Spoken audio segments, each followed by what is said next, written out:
The Palpagos Islands, home to pals of all shapes and sizes. Besides the violent criminals and lack of labor laws, there's a terrible secret hidden deep beneath the World Tree. Oh, let them have it! Missiles, go! Stay still! Stay still! They can take our lives, but they can never take our freedom! That's right. Team Caps will be spending 100 days, plus some bonus content, in PALWORLD 1.0 to experience it all. So let the show begin! Gentlemen, holy. So we have the Hulk and Mr. Manhattan. No, it's Megamind. Oh, To kick off day one, I taught the boys the basics of teleportation and leveling stats. And to address the elephant in the room, Space Goat is around, he just found a different job, and this is all recorded on our Patreon/YouTube member server. But what's new to the game, though, is quests given out by strangers that have these here markers. And in this case, this scout was on a mission to bring information to another spot, but this island is basically hell on earth. Their teammates were taken out by wild pals, but she is kind enough to install a survival guide into our tablets with information that her fallen allies had gathered. what the dude, Pixel, what the dude? What? Don't do a soul mask again. Dude, you don't have a hammer even yet. Dude, chill out. She has a shotgun. It was a missing button. It was a missing button. We started by stocking up on food and supplies, as well as just gilding up. We then slapped together some basic tools before nightfall and huddled up by the fire to stay warm, where we produced some bows and spears. So, come the next day, these weapons were christened in the blood of the nearby pals, which dropped wool needed to make clothing and a starter parachute for each in the squad. We then also distributed some pal spheres and set out towards the unknown to find ourselves a home and to catch some new friends. Okay! The chicken is mad! Oh, Nerds. How do I throw it? Oh, there. Q. Yeah, like Q holds it, but I was like, you just like go off Q then. Cool.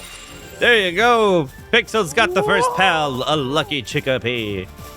As for the first egg of the run, it was this huge verdant egg, and y'all already know we're gonna snatch every single one we come across, and same goes for these here skill fruits.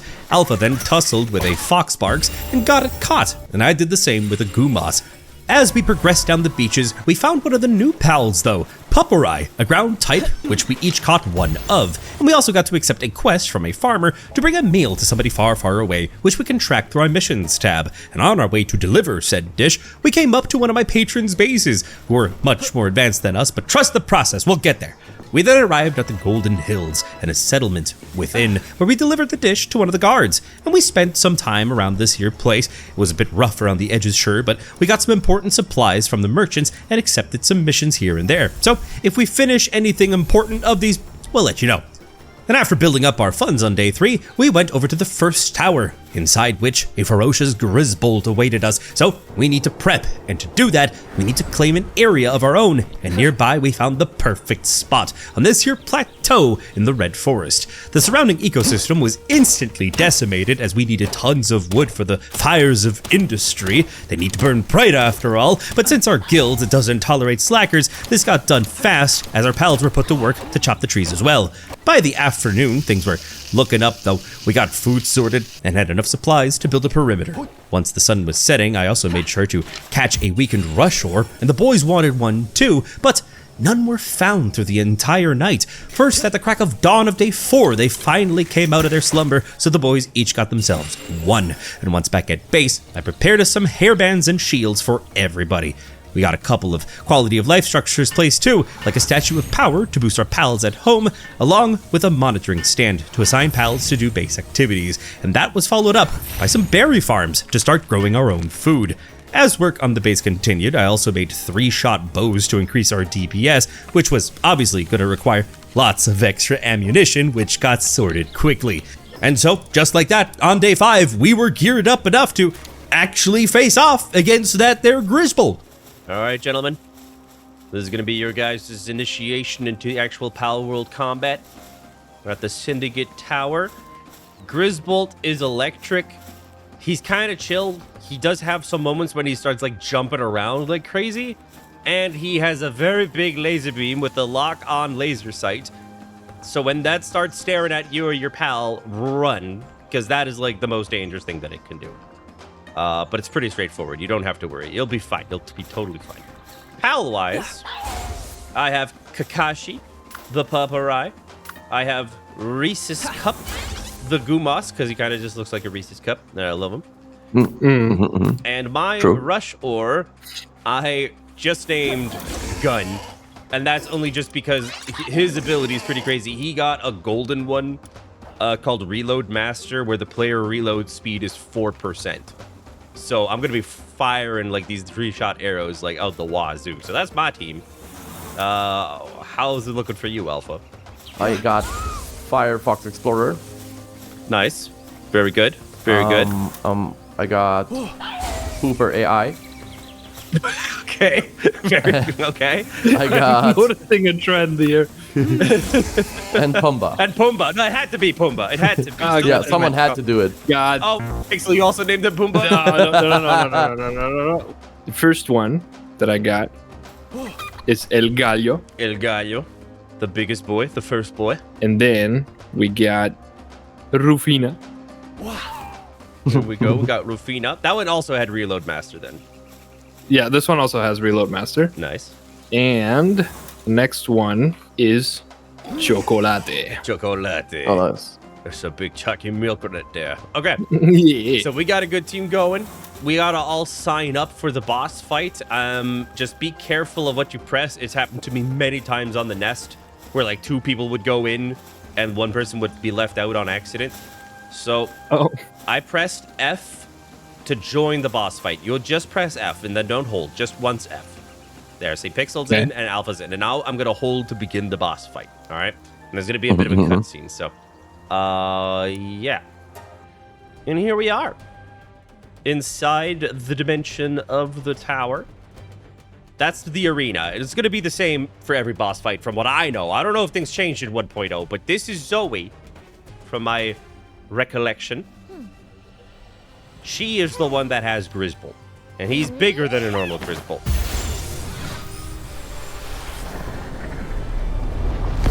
See, that guy is basically an electric Yeti.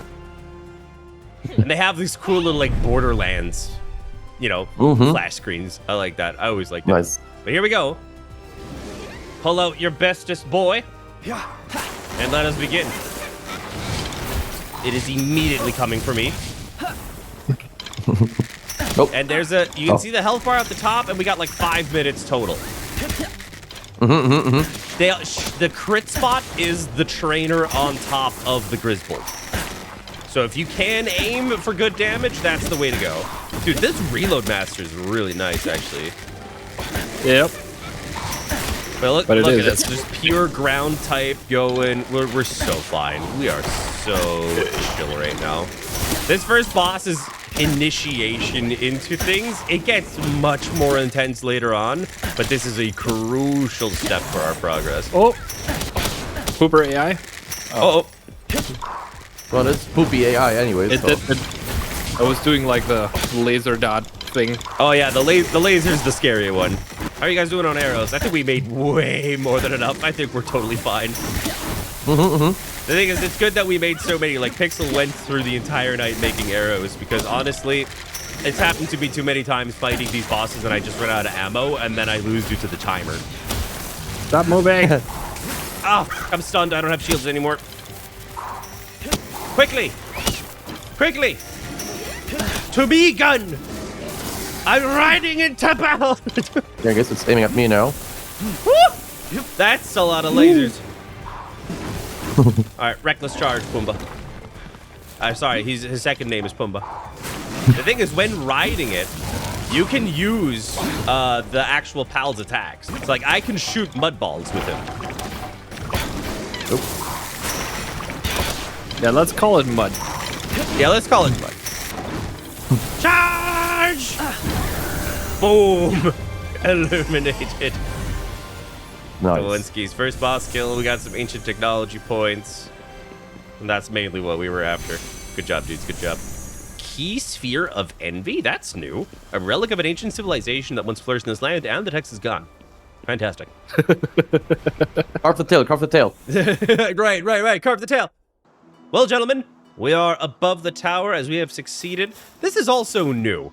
Normally, boss towers have a teleportation statue at the top. They removed that for some reason. I don't know why. But dude, we got a good view from up here. I can see some of the Patreon and YouTube channel members' bases. Some of them are actually pretty freaking cracked. I think some of them have like legendaries already. That's pretty nuts. Either way, we have something very, very important to do right now, because if you look in your technology tab, we have unlocked the egg incubator. So let's go and hatch some eggs. After returning to base, our first incubator was placed, and we each hatched one of the wild eggs we snatched up on our explorations. Pixel got himself a ruby, Alpha, a Crowshiro, and I hatched a Mamarest. All around, all really good pals to help tend to our base necessities. We all then also pitched in to quickly build up a ranch so Ruby could actually produce fire organs for free. How does Ruby produce fire organs for us to harvest? Basic pal biology, that's how! Now stop asking questions you don't want the answers to. And since our workforces were growing, we actually got them a jacuzzi for them to rest in.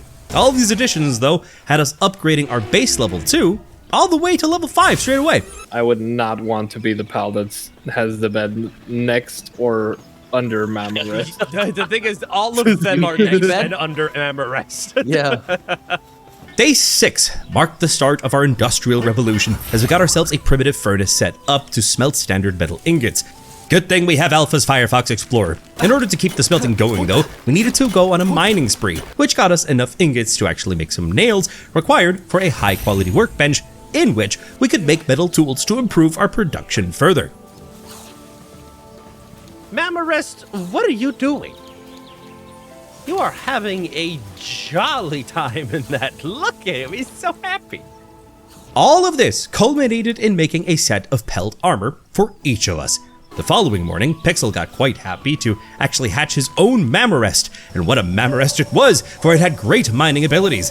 Pixel affectionately named him Dozer, and what a machine at mining it was. With all these expansions though, I placed down 3 metal chests to hold all these supplies that we've been getting, and thanks to some blueprints we had found, we had enough resources to craft epic quality crossbows for each team member. Making these though took for flippin' ever, so while I was busy with that, Alpha actually caught himself a lucky herbal. He didn't even know how helpful that was going to be for upcoming fights, but the Mamarest had also been working non-stop on the logging site in Stone Pit, producing tons of said materials, reducing our grind substantially. And combine that with Ruby's organs, we were able to make a ton of fire arrows, and upon nightfall, I got to distribute the crossbows and newly crafted metal spears amongst the platoon. This meant that at the start of day 8, with this great gear, we headed out to beat our first dungeon, in hopes of getting good loot and new pals, specifically looking for fire pals, stronger than the ones that we have. All right. So much palladium. These are bad guys. They're bonking Mega Mind over the mine. Holy these crossbows, they do a ton of damage. Yeah, no, these crossbows are crazy. But yeah, we're here for some new loot and killing bad guys. There's this sulfur stuff here, which I don't remember yet what is used for, but we can mine sulfur in the caves. And there are strange plants that we're going to be finding. Like here I'm finding like a carrying lotus S. So they come in different qualities and whatever.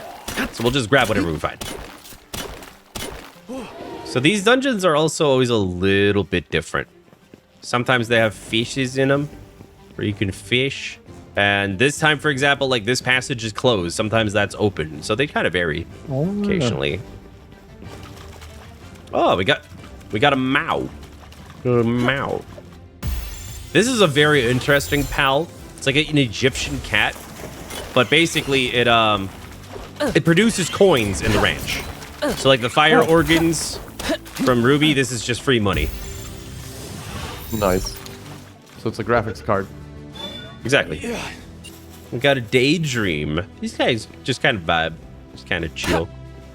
Our priority, though, kind of is getting fire pals, though, because if things are as they were before, the next boss is a grass type. So fire would be pretty clutch.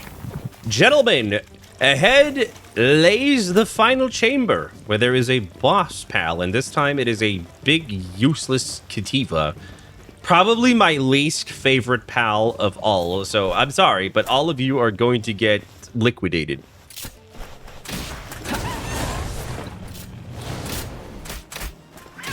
There you go, boss dead. It was a super low level dungeon, but now you get the gist of it. We got some of those like special parts again.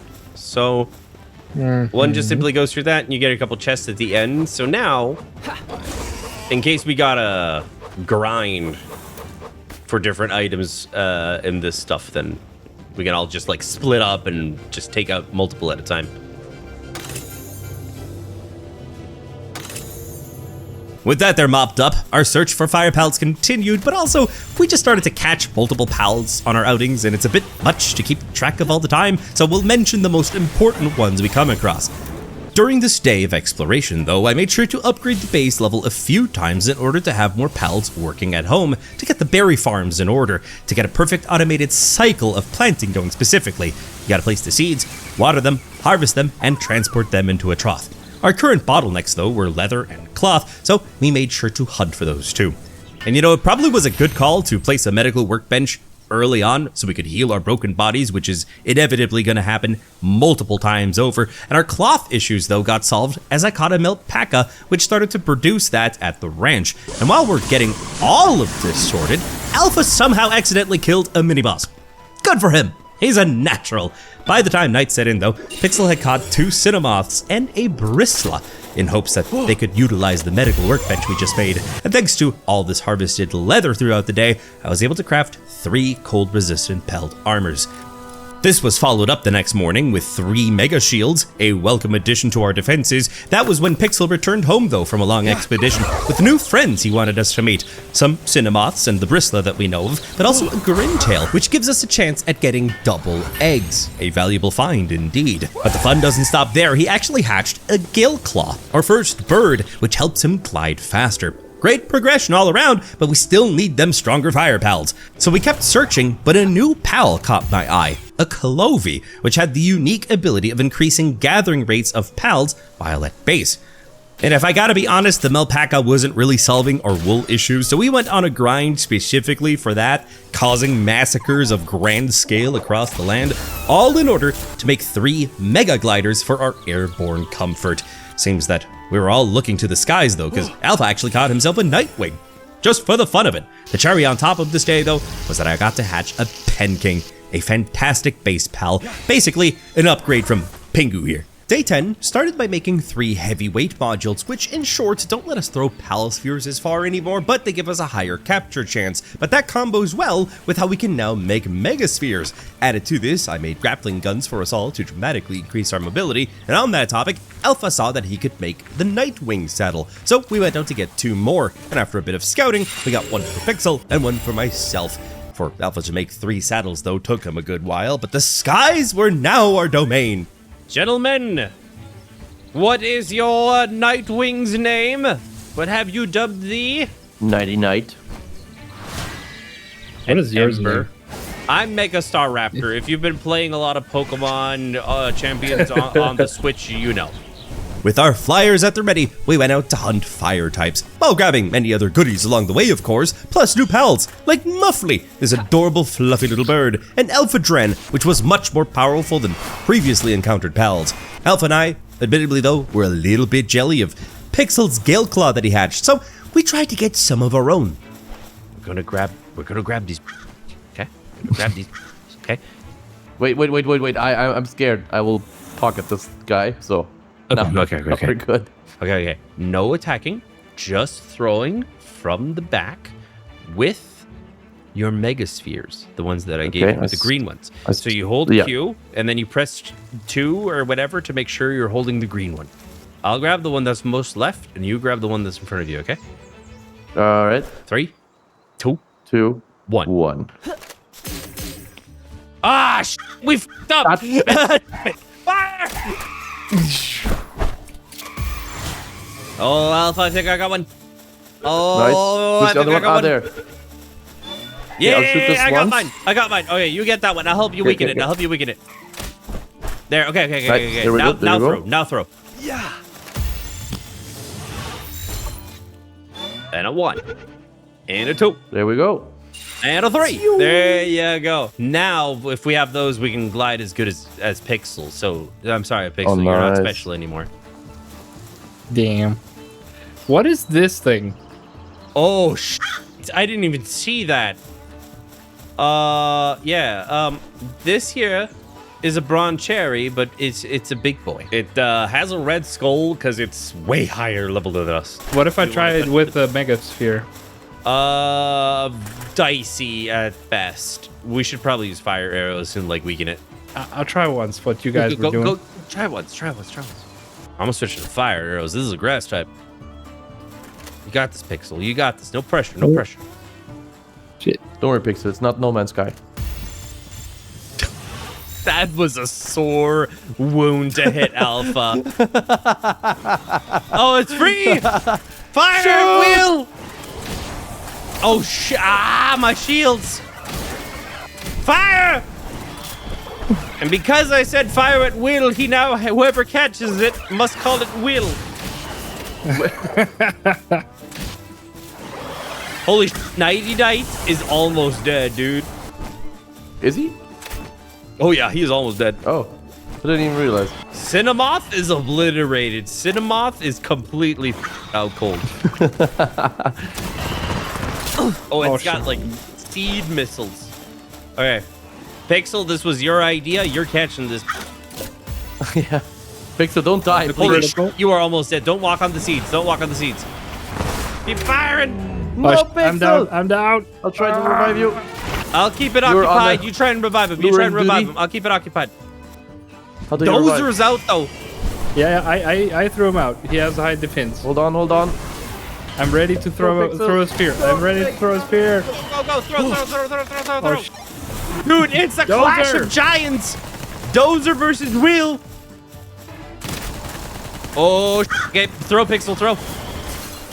Someone We don't want to pocket kill that it. giant I'm almost dead. elephant. Someone pocket that elephant! Pocket the elephant, Yeah, Pixel. pull it back. Pull it back. Throw a spear. Yeah. He's almost dead. Nice. I threw one. It's What a basically cat. dead. I only have. Oh. It's full of health. I caught it. Who caught it? You got it. Let's go, Pixel. Why is it still out There's here? another one. Wait. What? Oh, the boss again. Fall back. I honestly can't believe that we survived that, but the following morning we were still in a bit of a dicey situation, so we were heading back to base when more had to hit the fan. Oh. I am catching Satan. I'm going to help a little bit.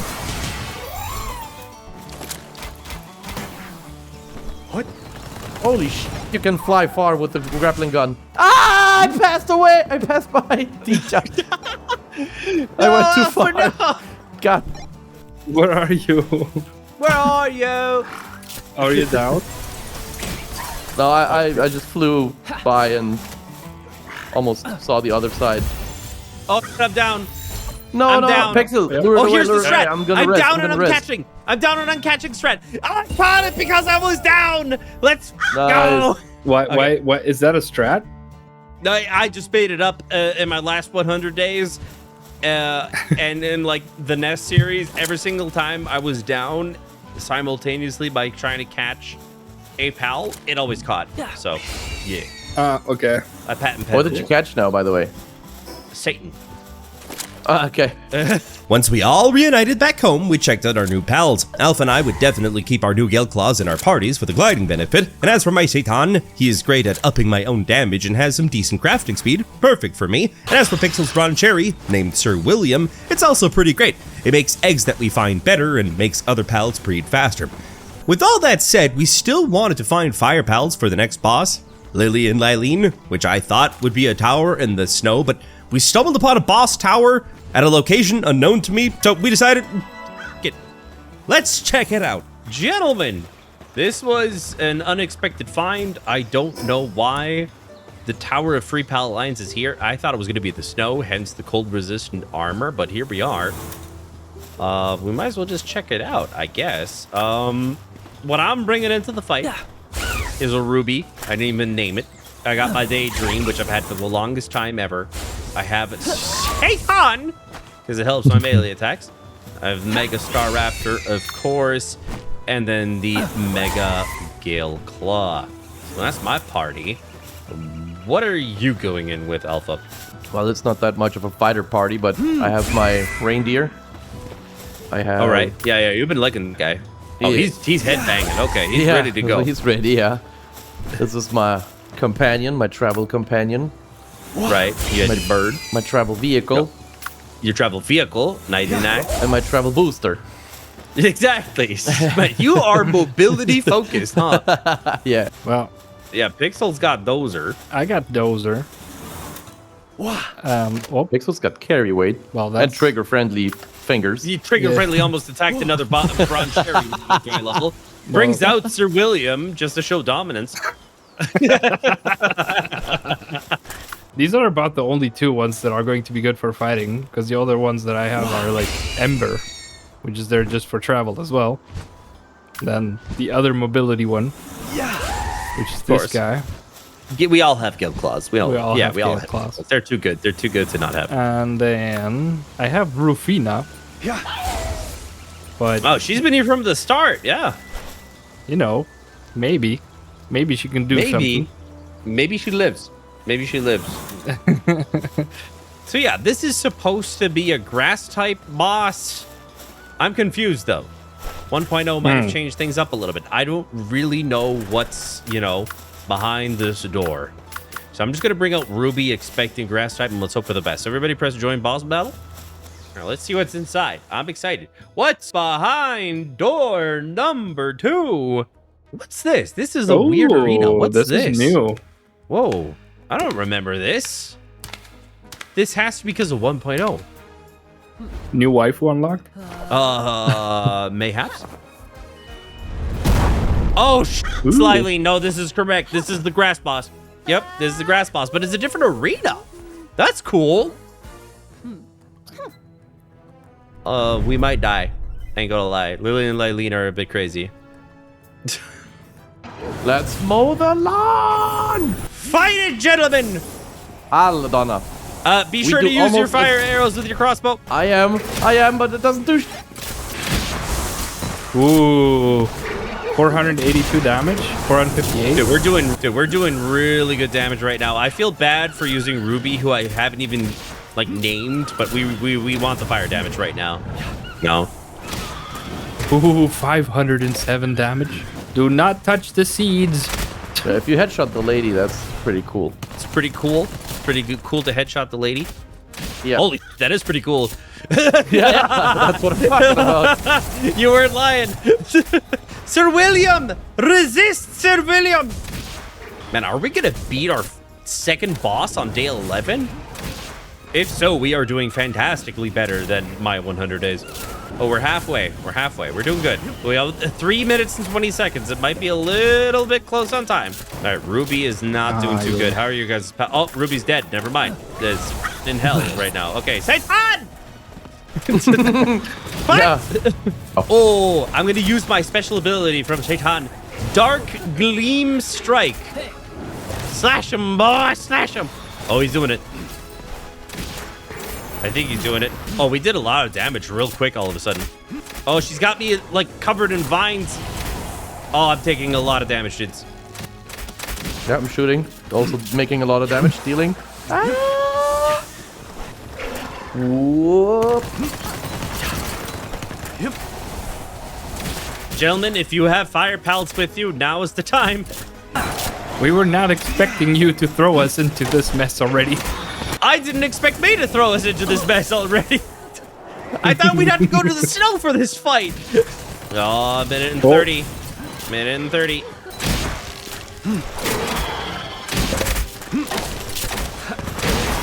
Oh, watch out. Ah, the mine. We're almost. There we Nice, go. dudes. Dude, that was so clutch. I was wrapped in vines shooting like a maniac. Oh, we got another key sphere of pride, which we won't have enough time to read as it disappears. There you go. Day 12 began with us observing the beautiful sunrise atop the tower, and with way too much confidence for the three of us, we went to go and just cause a ruckus at a free Pal Alliance camp. And to do a good deed, Alpha actually freed a little friend in a cage here. It's a floppy. We also may or may not have enlisted some of the people here. But with that out of the way, we were sure to open chests using silver keys in hopes of getting good schematics. Pixel, for example, found one for a musket, but that paired well with my recently found assault rifle schematic. We then made our way back home together, but some may be faster than others. Hello. Pixel, there you go. Wow, you learned it. I'm so proud of you. I almost missed home, by the way. Nice. Alpha is so keen on staying in the sky that he actually hatched himself a Hell Zephyr and then a new dual pal called Amioni. 2 little helpful sprites, and of course, the kamikaze Toko Toko. All that's great and all, but to be able to progress, we had to go on another ore grind while keeping an eye out for pals which, upon death, drop bones. That's at least what I was doing. The boys took some time to jump into dungeons and were having a hoot of a time, looting tons of goodies left and right, but also caught themselves a boss Jolt Hog. Once we actually have an electrical grid, that one will come in clutch. Day 13 had me very excited though, as I caught a new pal, a Wispaw, and with it I skipped on back home with glee. And to recap real quick, we are far further in this adventure than I expected us to be at. I'm super proud of the boys too, and we may not need fire pals anymore, but the next boss is Orzerk, and I left the boys entirely unspoiled of the dread that is to come. Once we all reunited back at base, I made a life pendant for Pixel and I, but needed more bones to make one for Alpha. But talking about him, he was turning every Jolt Hog that he found into smoothies for their electric organs. Why, you may ask? To make a saddle for his Hell Zephyr, and with Satan's help on the workbench, he finally mounted up this new bird. I almost shed a tear of joy out of sheer pride that I felt seeing them soar across the skies, and he christened it with the name Bezelfir in honor of our Monster Hunter adventures.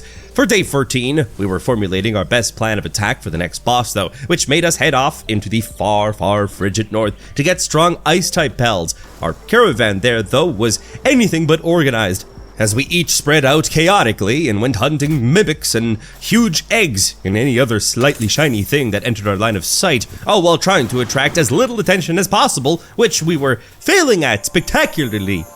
Dude, I found an alpha war sect and a lucky B guard. For the love of God, I swear to God, please catch those 2. I pray you catch those 2.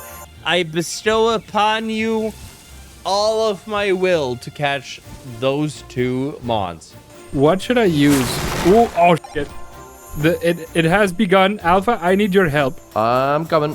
I'm coming. Wait, I'll just need altitude. Okay, let me check. You need where altitude? Yes, actually, yes. I'm too far away to help you guys out. And whose fault is that? That's entirely mine.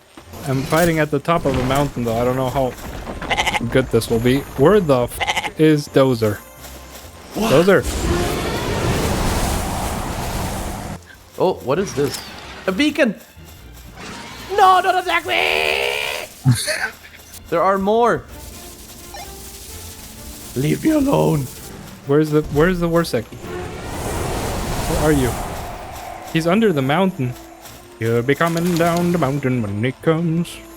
Where the f is the Warsec? Where are you? Dude, the Warsec just disappeared into the mountain. Don't worry, we'll get him. I see you, I see you, I see you, I see you, I see you. I see you. Holy mother of lag. Okay, let's try to get the B guard in between. Cause I can't find the Warsec. Ah, there's my Warsec even. Yeah. Okay. Attack! You want the level 37, right? Yeah. The lucky one. Holy It's going to explode. There we go. Oh, it killed itself. Got... No, but the Warsec is still here. The Warsec is still here. Okay, Pix, be ready to pull in your dozer, because he's half health, so maybe you should try once. Oh, no, I'm down. I'm down. I'm down. Okay. How That's your bowser. far away are you guys? I've been trying to track you guys for 50 minutes. Just stay still! Stay still! Fuck! Wait, I Stop can pull in moving! my dozer. I can pull in him. Pull him in. Stop! Fuck! Moving! Sorry. I thought you were talking to something else. No! I was trying to res you for the 12th time. Throw a spear. Don't pull out your dozer. You're doing exactly the wrong thing. I swear to God, I've been flying to try to fly to you guys for 50 minutes. If I get there and I catch that war sect, it's mine. You have to use the Spider-Man method, otherwise you'll be here at day 100. I'll try to catch up to him. Yep. Whoa, that was so clutch. This was so clutch. No, he fell. Holy, he just burst that like a balloon. Yeah. Well, he's almost dead. Again. Oh, he's dead. Yeah, the fire. Coming. I'm coming. By the way you're here, we'll have like new ones again. They will have respawned. Yeah. They will have multiplied. The team efforts continued to catch powerful pals way beyond our league, and after failing to get the Alpha Warsect, Alpha spotted a normal one and managed to catch it on first try without even damaging it. And with the clutch help from Alpha, I was able to catch a Tyrantris, which had given me tons of trouble. This Tyrantris I've been trying to catch. The Tyrantris. Yep. I'm down again. I'm turning around. Dude, Alpha, the goat of the run. Do you need my help here? Yeah. Okay. Okay, look how low health she is. I'm going to die if you don't catch it now. Yep. Please, for the love of God, say it. Please. Yeah! Let's go! Yeah, Tyrantris! Yeah, dude, I've been trying for this for the past half hour. Let's fly into victory. But by day's end, the highlight though was that Alpha finally caught us a Warsect. He saw that plan through. Day 15 started with us reuniting back at base to divvy up our spoils and breed all of the legendary eggs which we had found. Pixel went first, popping his, getting a bunch of new pals, a male B-Guard, a Flambell, a Lunaris, a Wixen, a Beacon, and as for the cherry on top, an Alpha Tyrantris of his own. Following this up, Alpha incubated his gathered eggs and got himself a Sweepa, the Palroomba, and also an Alpha Bronze Cherry. Overall, a great egg breeding session. The next boss we're aiming for though is in the volcano biome, and our current production bottleneck is metal for a new armor set, so I crafted some more gigaspheres before heading out to get some more ore. Why would you attack again? There's an Elfidran mini boss, which is guaranteed to be alpha. Want me to help? Well, technically, I kind of have to fight it now because my stupid bird attacked it because it can't leave anything alone. Let's try this pal. Why not? I want to level up my new pals. You know what? I'll try something stupid. Ow. I'll try a giga thing once. Well, I see you guys 14%. trying to catch it. I died, but I saw you guys trying to catch it. I'll try to catch it again. Go for it, dude. Go for it, dude. Resby! Resby, gentlemen, Resby! Pixel, do you want to go help him? Where the f are you? Ayuda! In front of you, you sons of bitches! Oh, damn! What the f- Help! I'm like, where are you? I see him crawling across the Thank you, battlefield. Pixel. Thank you. Yeah, he's... Freeze! We might need to... Don't use fire anymore, don't use fire anymore! Don't use fire anymore! What? Oh, It was using gigaspheres even. 30%. Just does work. Doesn't matter which percentage. Now he's going to die now. You have to try again. Gotta go lower. Oh, no more attacking. No, I have my guy pulled in. no, he died. No, my Just as he died, I pulled him still in. Nah, No, he's dead. Ah, shh. I got a bounty token, at least. Yeah, same. True. It's something. To start day 16, I returned back to base while the boys were out gathering bones, which is when Alpha got himself a Meemog. He also tried to catch a Direhell, but they kind of both killed each other at the same time. In the meantime, I placed down an ore mining pit to help with our metal bottleneck, and once Alpha spawned back at base, he incubated his eggs and actually got himself a Dictoys, by far the best mining pal that we have thus far. I wasn't jealous at all, legitimately, totally. For the rest of the day, though, everyone was on bone duty while I just crafted gear for the team. And don't you worry, at the start of day 17, I remembered to make that one rare life pendant we were still missing, and also gave each of us a metal helmet. Alpha also at some point had gotten himself a domud and moved it into the ranch to produce high-quality oil. Skleeb, I miss you so much, my sweet baby boy.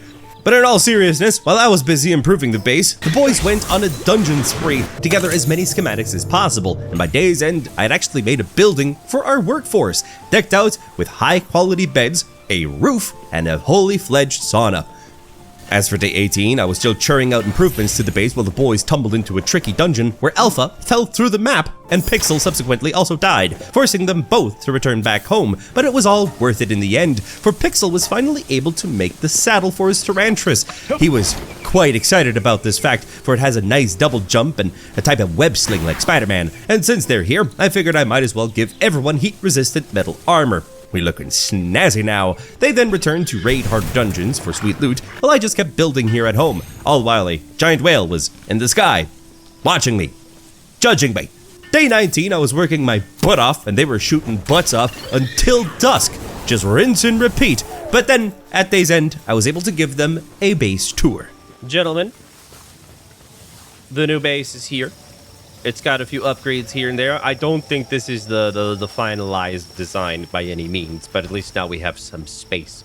So, just for context, a lot of the stuff that I built had our base upgraded all the way to level 12, so we can have 12 pals out at a time. This here is what we're going to be using to make our own eggs as of now. So, we need to make cake. We basically make cake, put 2 pals in here, and then just kind of hope for the best, because the way breeding works is kind of weird. If you don't use a guide, you're just praying to get what you want at that point. But besides that, we have a little bit of electricity production over here, as you can see with this giant hamster wheel, where they take turns to kind of just run and produce electricity. And this table here lets us upgrade our pals, basically. So there's like different skill trees in which you can like improve your pals' base work. So I made them, for example, 10% faster with crafting, as an example. So there's a lot of things you can do, and we'll slowly make our pals better over time. That's just good passive stuff. Beds are down below. Our egg hatcher is up here. If we get an electric pal, it can produce electricity with this here thingamabobber. I have a Jolt Hog that can do that cool. job. Well, he'll handle then this aspect of the base. And then this over here is basically an expedition terminal something. So essentially, once we have way too many pals than we know what to do with, we select where we want them to go on an expedition to, dump pals in, and they all head out to get resources for us passively. The harder the place we send them to, the better stuff they get, but their levels do matter if they make it back alive or not. Is there a chance for them not to come back? They will come back dead, I think. We get the bodies delivered to our front door. Besides that, a few new tables are present here for you guys to have a little quick look at, just so you guys are familiar. So we have a weapons crafting bench over here. This is where we can make all of the new like guns and stuff, especially with those blueprints y'all have been getting from your expeditions. So that we make over here at this table. And obviously the elephant in the room, this giant thing. There's going to be a lot of automated production facilities that look like this and get even longer. But in this thing, we can now craft hyper spheres, which are pretty great. They're red. So we can make some pretty good spheres to go catch some better pals. Good stuff. And our sleeping arrangements are upstairs now. I haven't really like sorted a ladder up yet, so do some cardio, but our beds are up above, so yeah. And thus, day 20 started by putting a Mozzarina Alpha had caught into the ranch for milk, plus of course, Pixel's Jolt Hog for power production.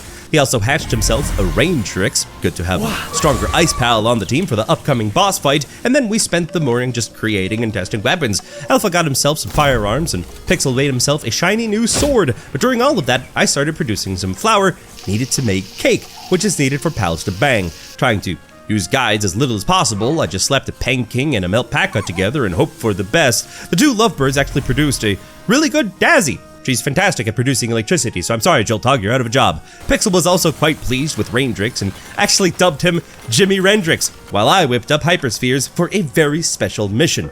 And to make said mission more comfortable, on day 21 I made some pouches to increase our carry capacity. And as we headed out, Pixel mounted up his beacon for the first time, and together we flew north, grabbing every eagle statue, chest, and egg along the way as we went to hunt for ice pals. We found our first nodes of pure quartz as well, but we didn't reach the snow biome just yet, because at dusk I encountered some wild beacons, and since my Nightwing is quite slow, I caught myself one, along with a Catras as a good base helper. On day 22, after sorting our loot, I hatched a Catras Ignis as well, a Betalia, and an Alpha Beacon. The Catras Ignis was actually a great boost to our smelting speeds, but I also did some renaming, so say hello to Tweety, Goth Mommy, Hairball, and Jumpcum. After I settled up Tweety, the Alpha Beacon, Pixel hatched a great Univolt, while Alpha got a Violet. Then we made level 2 lockpicks before setting out to the snow yet again, yet as soon as we got to the Frostbound Mountains, Pixel strayed from the path, but for good reason. There is a lucky beacon. The thing is, there's like 15 beacons here. What if I just chuck a hypersphere at it? Oh, I got a critical. Nice. Please, I please, saw that. please, Oh, please. oh. I got it! You got it! What? They don't like me though. The other Yeah. beacons. Run. You caught their mom. Yep. Yeah. Of course, this would be his main flyer for a good while, and thus he named it Good Omen. As for us, I caught a Van Worm Christ, and Alpha got a fuzzy little dude, a Snoogloo, and later also got to hatch a Turtackle, great for carrying ore. On day 23, as for yours truly, I hatched my very own Dumud, which obviously I had to call Skleeb. And I also hatched an Alpha Beegar to produce honey, a beefy Sibilix as a good ice combatant, and an Elphidron Aqua who will be very clutch for many fights to come. But a few final preparations were needed as this assembly line allowed for the creation of Giga Shields. So now geared up, we headed off to the volcano to face our next tower boss. So once we arrived at the foot of Mount Obsidian, we saw that the area was burned to a crisp, and this is the home of some very strong fire pals, like this here Moldron, which I thankfully caught, but sadly, our flyers were felled with feisty fireballs, so we had to res them back home through the night. So since we were here on day 24, Pixel hatched himself a Relaxaurus and a Blazemoot, two nice additions to the overall team, and because that Blazemoot was so cool, he named it a Jaracon. I mean, that there's a no-brainer. I had also spent this time efficiently by improving our base structures a little bit more, but once our flyers were ready, we teleported back to Mount Obsidian and flew to the tippy top. My brothers, we have arrived at the third tower. Much earlier than I ever expected us to get here, actually. Like, we're on a roll. We're doing really good. Pal-wise, what I got... I mean, we all pretty much have a Gale Claw, so I got Chimkum.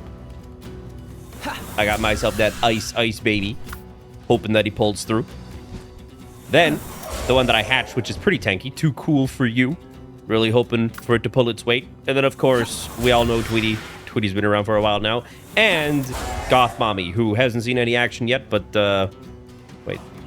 Poor phrasing. Either way, Alpha, what are you taking with? Well, my ride Of course. just fights for like 2 seconds and it dies. Then this guy for, I don't know, it has a buff that is useful, as Pixel says. And then this shooter. He's just got a dude. He has no buffs, but a fucking shotgun. Okay. Welcome to the team. Let's go. And this one that we should bring with. And my shooter friend. Rabbit Quill. Mm-hmm. Wait, what happened to your ice type? I don't know. Ah, he stayed over there. Oh, okay. Okay. We're not gonna take him along then, I guess. What do you got, Pixel? Obviously, I wanted to bring Good Omen, brought Bad Omen instead. Right. Yeah. Distant distant relative. Distant relative. We got Cold Blast. Cold Blast. Yes. He is literally my ice grenade. That's his Okay. only job, is to explode. Okay, cool. And Welcome then, aboard. I don't know if I'm going to use this one, but here's my second mount, Tarantulo. Right. That's becoming your favorite slowly. Oh yeah. And then we have Luna. Oh, nice. Did you hatch this one? Yeah, I think so. Nice. Yeah. She's got some ice attacks. So I think that will be useful. Worst case scenario. And then we got the one and only Jimi Rendrix. Of course. The first one that made us go catch some ice pals. Yes. Love them. And that's about it, I think. This fight is a bit of a step up. Nothing too crazy, but he does a lot of electric damage, and he has a trident, which you want to avoid at all costs. There's two things that I'm a little bit worried about. One is that Alpha doesn't have the ice pal that he caught, so I'm a little bit worried. But I'm not worried that much about it. I'm more worried about the fact that we don't really have good guns in case our few ice types do die. That we then don't have enough firepower to actually pull through, but we'll just see how it goes. Let's hop on in. We have the required level. Alpha also has not dumped much points into health up to this point, so keep your distance, my boy. Nice, they actually changed the arena for this one as well. Sweet. Okay. That's nice. I'm so glad. All the arenas used to be the same, and now they're stylized. It's great. It's so unique then that way. But yeah, this is Axel and Orzerk. Orzerk has to be one of the coolest pals to exist ever. Dragon Electric. Best of luck, boys. All right, I'm instantly gonna pull out Too Cool for you. Okay, my shield is Oh, gone. nice. We're getting the freezes off right off the rip. Oh, wow. He does a lot of damage. Holy shit. He does a lot of damage. There we There we go. Nice freeze. Oh, look. He's using the arena. That's unique. I haven't seen that. Oh, watch out. That's the Shoot, spear. my boy. Watch out. Oh, somebody. He got frozen mid-animation for the spear. Okay. Go Lasso. Oh, we're doing good damage, though. Good damage. Holy shit, Lasso does quite a bit of damage with his shotgun. Nice. Are you shooting with the musket, Alpha? Yeah. Just shoot him, and then by the time you're reloaded, 10 in-game days have passed. Yeah. But the damage it does is worth it. Yeah. We got him half health, 3 minutes left. We really got to keep the damage up, though. Oh, no. Okay, my first ice type is dead. All right, I need to start using Goth Mommy because I don't want Too Cool for you to actually die. Oh, Watch out, Trident. On Luna. Luna's almost dead. Yep, give me a second. Jimi Rendrix, regen Quill. some health. Robin Quill's using some vines on him. Oh, here comes the Trident again. Oh, Alpha. Oh, nice. Okay, you dodged most of that damage there, I believe. Yeah. Nice. Yeah, I think those vines from Robin Quill are slowing him down, which is actually really good because he likes to move around a lot. Okay. We got him. Nice. Goth Bobby's got some dark homing missiles. That's pretty sick. Yeah, we got him. Oh, yeah. Goth Bobby's almost dead, though. So it was pretty close, though. Everything together. That was nice. There you go. GG's, everybody. did it. That was a bit closer than the other fights, though. Nice. Key Sphere of Sloth. Don't mind if I do. Pretty sure these spheres, what we're collecting, are like keys to like unlock the final boss or something, you know? Or like some secret area. GG's, gentlemen. To celebrate this victory, Alpha hatched himself an Alpha Ragnarok, a Chillet, as well as Elise Punk Igni. As for the following day, after Alpha had renamed Lasso to Balasso, we all went back to Mount Obsidian to defeat a boss Blazemoot, which was hiding inside this here Scorch mineshaft. Or so we thought. It instead was just a random terminal with some loot. Turns out, they moved this bad boy to the other side of the volcano, so we had to leg it on over there. It's time for Balasso to serve up some promo. Yes. Oh, this was very bad. Yeah, I don't think we're actually going to succeed here today, but if we do, it would just be pretty sick. Holy Satan, no! Satan's dead! Oh. God, I guess he wasn't welcome in hell. Oh, it's obliterated. Oh, he's coming. He's coming. No, Relaxaurus, no! No! He's dead, his hail! Damn, the musket doesn't Oh, do God, mommy. to him.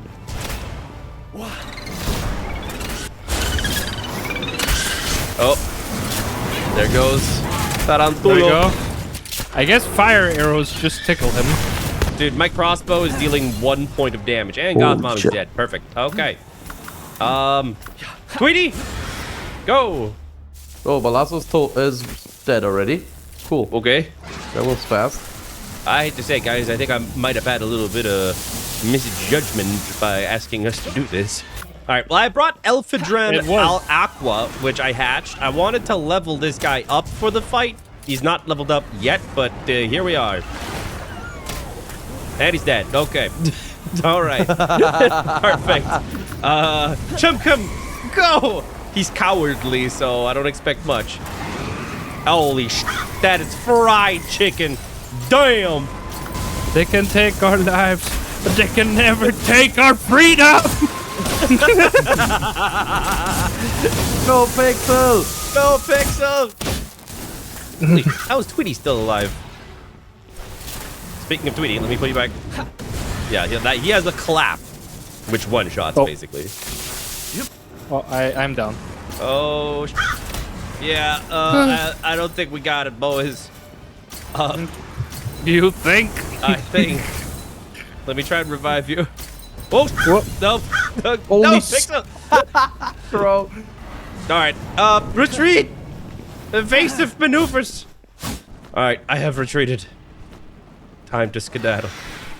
So, that didn't go as planned. The reason we wanted to kill this guy already was that he can potentially drop some really useful firearm schematics, which we desperately need for some future fights. And honestly, here in the volcano area, things kept going south real quick. Tweety was taken down while I was looting a large dragon egg, and we just kind of struggled well into the night. The next day, after we had regrouped back at base, we set out with the intention to find and train powerful water pals to help us deal with the Fire Nation. We then went scouting the lands and actually caught many useful prisoners along the way, and Alpha and I managed to stumble upon the Jormuntide boss by sheer accident. But judging by how our last boss fight went, you can guess how this one kind of turned out. Surprisingly, making a good water team was quite rough. I fell and had to respawn back at base after dealing with some water pals, but I had the luck of the 7 seas with me as I hatched an Alpha Jormuntide, which I named Riptide after the OG. By day 27, my team was pretty much done. Not great, but done, so I whipped up 3 rare makeshift rifles while the boys hunted more water pals. I also got to craft a ton of course ammo for the boys, and Pixel caught a Dummud Guild. Very nice, and he decided to dub it Ingot. The next day started with me making a weapons assembly line for faster bullet production because it was a little bit slow, and Alpha wasn't really getting lucky, so he just kind of annihilated an entire factory to blow off some steam. Pixel, however, found a rare refined metal armor schematic. Meanwhile, I had made a high quality hot tub for the base pals, and speaking of, we reached a level 13 base, which meant a new pal slot for a Petalia nurse at our new hospital. She'll tend to everybody's boo-boos. Of course, whenever the boys came home with eggs, there was a mini hatching sesh. Pixel got himself a Dino Som, and Alpha a Blaze Howl. Plus a Cognito, which I'm totally not jealous of. I had no time to be jealous either because I had to build our first refined furnace. Not much to say about 29, I just continued building around the base while the boys were looking for water pals, but this gave me the time that I needed to redesign the farms and to finally seal off that roof to our bedroom up top. Pixel, however, did hatch an interesting pal, a Lovander, towards the later parts of the day. He had some mixed feelings about the creature.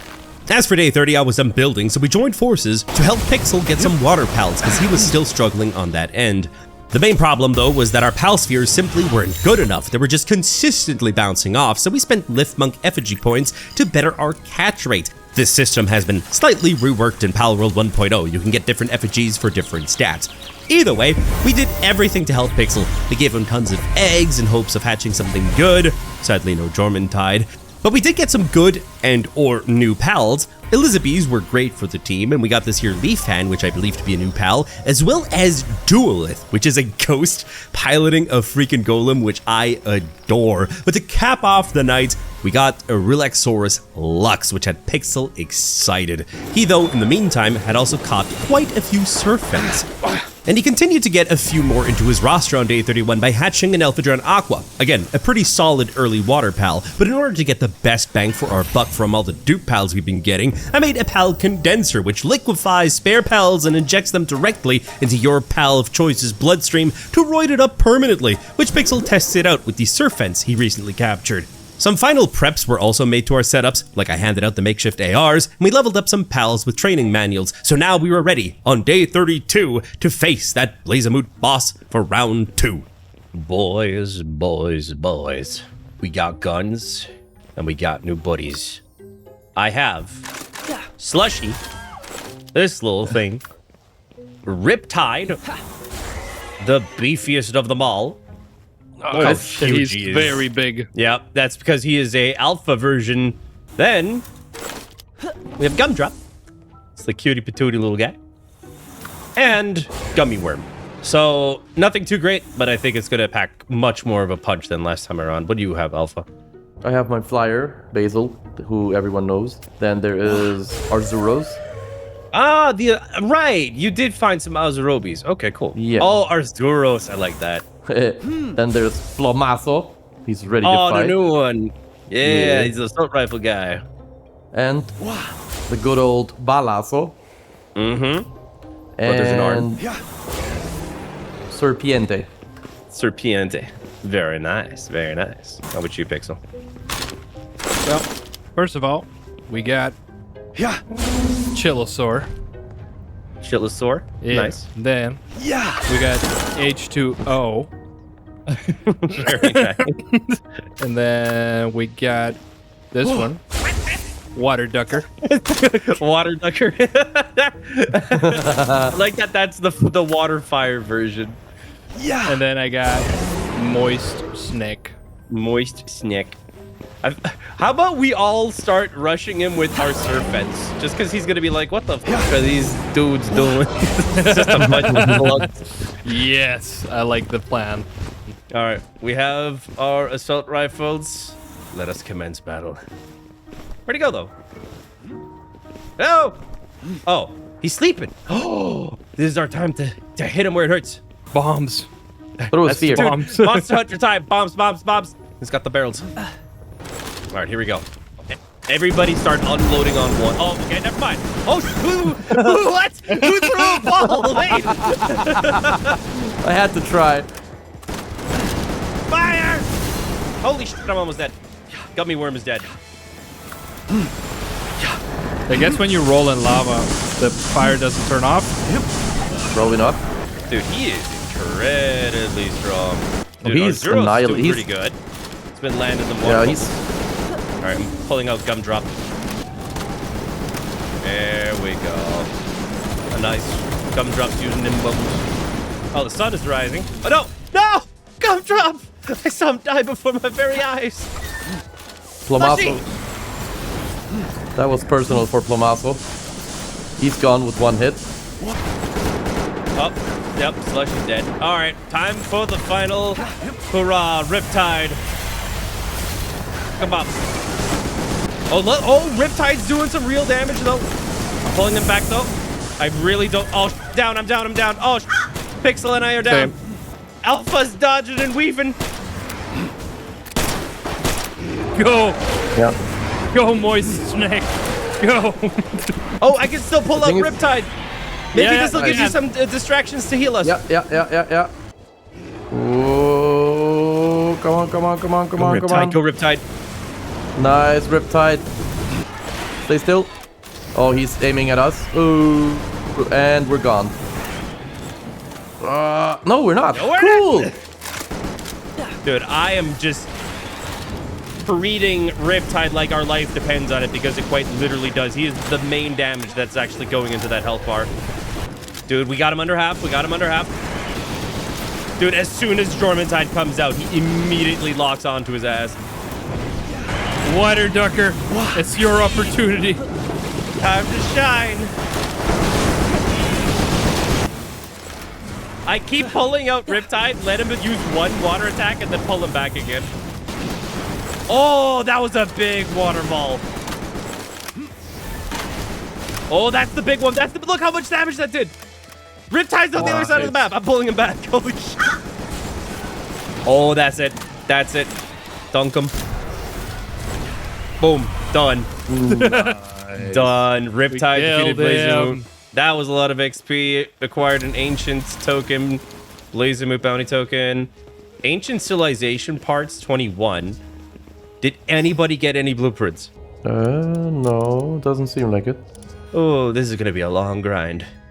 We were victorious, but sadly, he dropped no schematics. But the pride of victory was a good prize in of itself. For now, though, we returned back to heal our wounded and planned our next expedition. For our next place to go would be north, past the small snow biome this time, straight into the desert, where, just to keep you all in the loop, we were after coal, which was the main resource needed for the next stage of weapons and gear, and also the location of the next tower boss. The first batch of coal was retrieved and was used immediately to make our very own coal quarry to produce it passively back at base. Upon logging in on day 33, however, we found that everyone was depressed and or constipated, and it took a good while to whip up medicine for everyone to heal up or shut the f*** up. You see, the main bottleneck for the meds was they needed bones, so Pixel put his Cognito to use in the farm, which digs bones up passively. A few other things that had us stoked was that thanks to all the coal that we got, we could now smelt refined ingots, plus taters and grease were used to make french fries, which is a mighty helpful food to increase sanity of your base pals. We also learned by now how to combine leather and wool to make high quality cloth needed for refined metal armor, and seeing as we were going to face production bottlenecks again soon, we decided to found a base expansion down by the beach and set it up throughout the night. All the while, Alpha had been learning that Mamarest dropped tons of leather, so he was out big game hunting. Day 34 was spent primarily on decking out that new base. We placed down 3 ranches there, some automated food production, beds, the essentials, you know. We initially dumped specifically our serpents into the ranch bases as they produce leather when grazing there, but at night I went to catch a ton of cognitos, as many as I could get my hands on, not just because the obvious, I love them very much, but because they produce bones as mentioned in the ranch. Pixel in the meantime was gathering hardwood though in the dunes, which we discovered recently, and we're gonna need a lot of that. On day 35 I checked out the ranch, and this recent expansion has been going swimmingly so far, so efficient even that I went around to make 3 sets of rare refined metal armor, helmets included. I then hatched a new pal too called Scutless, which impressively enough has the ability to become a sword. What a fantastic design. Whoever designed that needs a raise. We then also worked on the assembly line to make Giga Grapplers for the 3 of us. Okay, gentlemen. Alpha discovered that if you use the grappling gun on a slope downwards, you can glide out of it and gain massive speed. We all learned that tech, and I just improved upon it. Looking into my pals, I have a Hang You, which enables slow ascension. I have a Gale Claw that allows you to do high-speed gliding. And then I have a Celery, which prevents fall damage and increases the time for high-speed gliding. So, now with the Giga grappling gun, which allows us to go even further, supposedly, you just glide. And then right at the end, pull out the glider for insane speeds. Dude, you are gone. Fucking You gone. are so gone, dude. And you're doing laps around both faces. And I'm back. The other crazy thing that I haven't showed Crow yet, I showed Alpha. This is the other cool thing. See how it's very annoying to go up ledges? And you can use the grappling gun, which is also already cool enough. But you can also do this. Physics. Have you heard of it? What? Is that because of the Hang You? Yep. And you just jump. You That's just pretty sick. Press space twice, and you just elevate. And if you have enough stamina, you could go pretty high. By now I had learned how to make the larger lockers, and thus we started a great storage organization. All the while I made polymer, needed for circuit boards, needed for the Tier 2 sphere assembly line. Item sorting went well into the next morning. During all of this though, I also added a Tier 2 ore mining site, and refined metal tools for the team were also whipped up. In the meantime, as for Alpagos, he went to recruit an army by the oil rig. I didn't know they can summon pals. He sounded dick toys. Yeah, that's unfair. This is one of the moments of go around and find out. Yeah. The hardwood that Pixel got served to place down some luxurious pal beds, and Alpha, by the end of the day, had a sweet, sweet haul of crude oil. And since we were just chillin', the next morning, Pixel decided to paint the house in the chromatist style, and Alfajor brought a friend. All right, boys. I have to introduce you to someone. Meet Plomada. Ploma. Look, he's a team player. Welcome to the team. We then prepped to face off against that boss Blazemoot once more, and it wasn't an easy fight, but we beat him much faster thanks to our better DPS, yet not a single schematic dropped again, so this is going to take a while. On day 38 though, we decided to try our luck fighting a boss Suzaku out in the dunes, as it also can drop a good firearm schematic. It wasn't where I knew it to be at though, so we had to explore much of the dunes to reach this encounter, and we found it at the tippy top of this here plateau, guarding this here skill fruit tree. The area was also littered with menacings, which we had to annihilate first before facing the flying beast, and Pixel actually in this encounter decided, you know what, F it.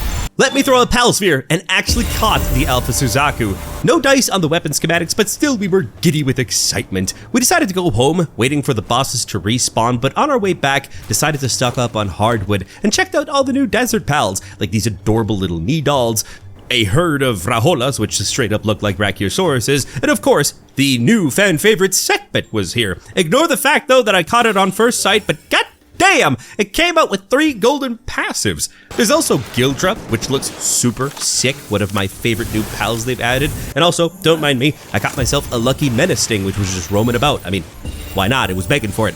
Nighttime, however, came in swiftly, so I had no choice but to spend the night at Dune Shelter, checked out the wares of the vendors, and simply took on many side quests.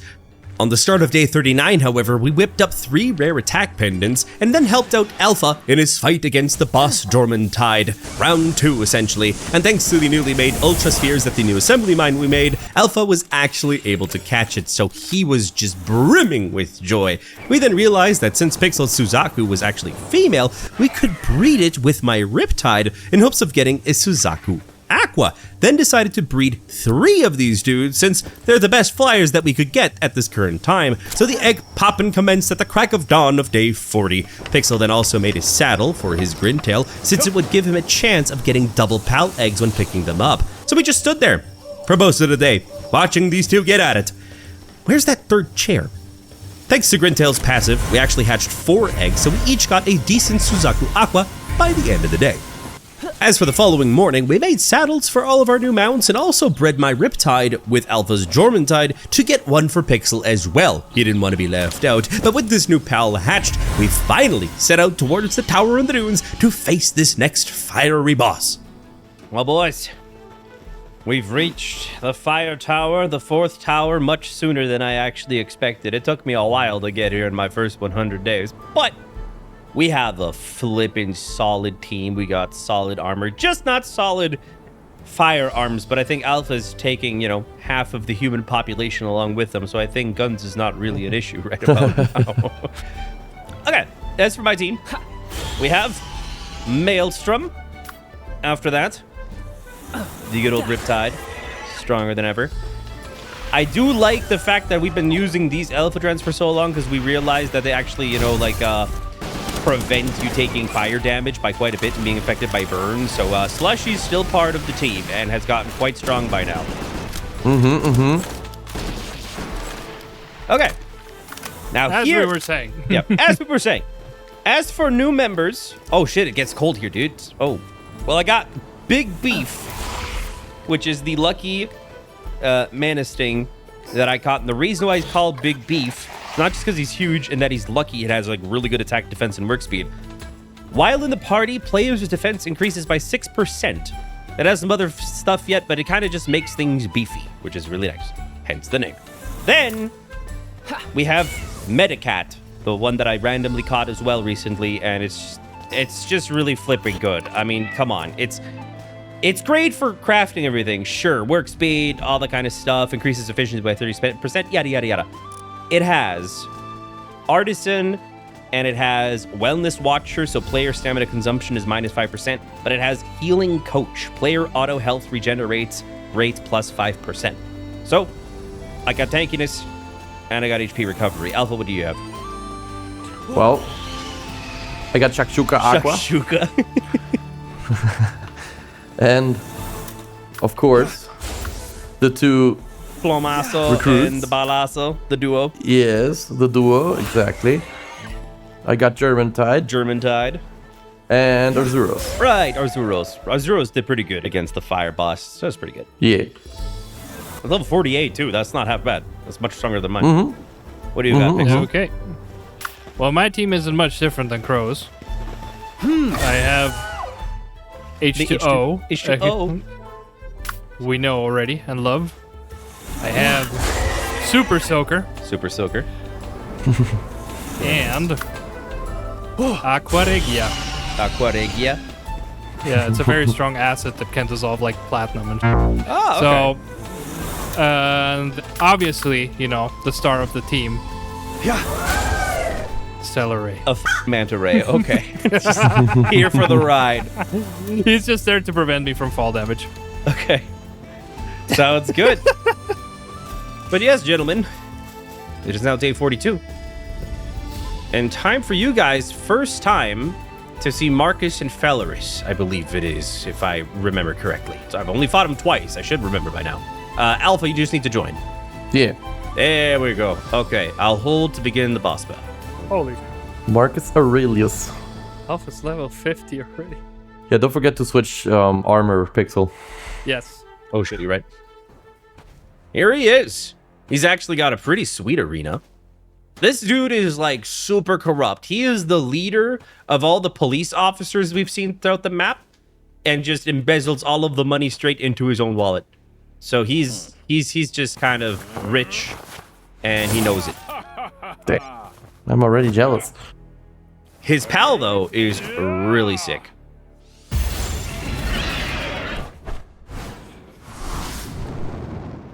All right. As mentioned before, this boss fight is going to be a little bit tough because he keeps to the sky at all times. So, the good thing is we brought our own flyers, you son of a bitch. And he came in swinging. Holy shit, he came in swinging. I'm already half health. Oh yeah, the musket does almost 600 each shot. Oh, but dude, we are melting him. Just look at the 3 water birds. Maelstrom is not doing too good, though. Ain't gonna lie. Maelstrom is having some issues. I mean, I ate a few attacks point blank, so... Pixel, you just gave him a deep cleaning from behind. Yep. Dude, the gun on top of the pal is doing some very serious damage. All right, I gotta bring out Riptide, who's dealing a fat amount of damage, but Maelstrom was about to die, and I didn't want that to happen. I want to fly home after all. Yeah. Can we actually catch this guy? No, sadly not. That would be pretty funny, though. Bada bing. Done and dusted. Look at that. They Torrential downpour. melted. That was so good. Honestly, though, I didn't really doubt our capabilities against this boss too much because we honed in on our water types for this fight. Like, we didn't hold back anything. I guess Muddy can't buy everything. We stood victorious, and as if fate gave me a reward, I found a piece of loot, a rare multi-climate undershirt schematic, and Alpha also gifted me the oh-so-gorgeous Cognito hat. I now feel comfortable in my own skin. The celebrations continued, though, with Pixel getting himself a lucky Dinosaur Lux. Thereafter, we did a lap of our 2 fire bosses, no dice on weapon schematics, so we skedaddled on home, where we started to slap together a ton of supplies to craft 3 of those undershirts which I'd recently learned. This took us well into the next day. Some resources were bottlenecking this process, though, so while Alpha went to get some sulfur, Pixel and I, oddly enough, went on a catching spree of chickpeas, mozzarinas, and lamb balls. All this to make the greatest lamb ball known to man, a max star condensed one which would produce wool for all time during day and night, for it's an insomniac. I also helped Pixel get a clock ton of poultry to turn Gallo into the greatest version of himself, El Gallo. So now finally we will never have shortages on eggs again. We will have infinite omelets. On day 44, we continue to craft those multi-climate undershirts because resource limitations were making this a slow job, but during this, Pixel found the time to catch himself a ton of mozzarinas in order to make the greatest milk producer ever. But by the end of the day, I was at least done with those undershirts. On day 45 though, Alpha had returned home with great spoils, a schematic for an epic katana. He also then went to gather more pure quartz. At about noon though, Pixel was finally ready to condense all the mozzarinos into the Milkman. So we had liquid calcium on tap. And thanks to Alpha and my own grinding throughout the day, I made the whole team Giga Gliders, defense support whistles. You shut the fuck up. She immediately got upset about that. Her facial expression changed immediately. And then also quickly placed a tier 2 production line, and with it, built hyper shields too. This meant that on day 46, we had better gliders, better shields, and 4 accessories, but we can only equip 2. So we brought all of our dog coins that we had collected up until this point to the desolate church, and by this very shady fellow who needs to visit the dentist, we purchased upgrades to get all 4 accessory slots unlocked. Big stonks all around for the whole team, but we did another lap of the fire bosses, but yet again no dice on those schematics, but you get the point. We'll be killing these 2 whenever they respawn, so once we actually, or if we actually get the schematics, we'll let you know. But since we were close to the big dome, we went to explore it and found that it is Wildlife Sanctuary number 2. Drones were scanning its surface, and I may lack common sense, but red means danger, and here we were able to mine ancient lava. There were also some kitsune around, some specter-like foxpelts, and a lot of danger. No, they spotted me! Oh no, Alpha's dead! Alpha, run! Run for your life! What are their level? Holy I don't know, shit, they but they melted packing patrol heat. drone level Oh, 80. they packing heat! Run! They got my... Yeah, they melted me down. Yeah, they Holy got, motherfucker. That's God, what yeah. they got. Since this place was new, we stuck around for a bit longer, and we found the Astragon boss just chilling in a cave. And Pixel may or may not have tried to capture one of those level 80 security drones and got himself obliterated, which ended up with me getting spotted immediately, and with that I got filled with lead as well. But the big benefit of this whole conundrum was that earlier in the tower, I got an epic single-shot rifle schematic with a whopping 2,000 attack, and you bet your sweet Pippi we're getting that. And by we're making that, I mean we're making that. And with enough ammo prep to last us for a good while, we set out to raid the nearby oil rig. All right, Ooh. Alpha. Alarm goes off. Going in sneaky style. And by sneaky style, I mean we flood the entire place. I'm excited to see what this gun does. Yeah. Well, those alarms do be blaring. Oh, what the? Oh, I thought that was one of the bad guys. That's just your No, that's my friend. That's my friend. brothers of Plomo. Okay. Yeah. That was 1,644. But you know better. You kind of dabbled with these places before a little bit. Holy Yeah. shit, that guy went flying. I want to compare it. That was 2,184 with the musket. The musket, okay. And I did a headshot with the new one for over 3K. Ah, yeah. Let's see what this guy... Yeah, 3,300. 3,300? Yeah, there you go. I hate to be the next tower boss that's gonna get these bullets lodged into his fucking cranium. Damn, this guy is melting them down. No pun intended. I know, he's pretty crazy. The reload speed isn't half bad on these things, though. Let's try with this one. Oh, what? What? Who melted this turret down so Brothers fast? of Plomo is going on an arson spree. I think it Holy was shit. him. I don't know. How is that possible?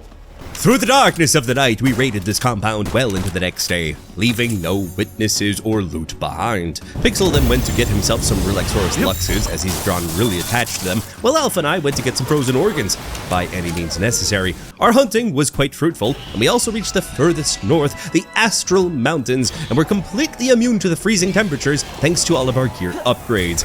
Maybe mainly because of the undershirts, but we're not even wearing cold-resistant armor, so this is pretty sick. And I know I was here to harvest frozen organs, but I couldn't resist catching me a munchel. They're the cutest, patootiest things I've ever seen. Alpha in this outing also tussled with the Syndicate and got himself some meteor fragments in the process, but I gotta stay focused about those ice organs. By the end of the day, they were used to make cryogenic coolants, which were needed for Jorman Tide saddles. And at one point or another, I got a strange schematic for an Earth Emperor's baton, or baton. I don't know how to say that word, but if equipped, it could raise the attack of the PAL fighting alongside one and increase its ground elemental damage significantly. Day 48 started quite simple, just a little bit of a resource grind to make those aforementioned Jormentine saddles to unlock this beefy boy's passive ability, but we also made some adjustments to our current water teams to simply include more dragon attacks, which are very efficient against the next tower boss, which laid atop the highest snowy peak, which we set out to face.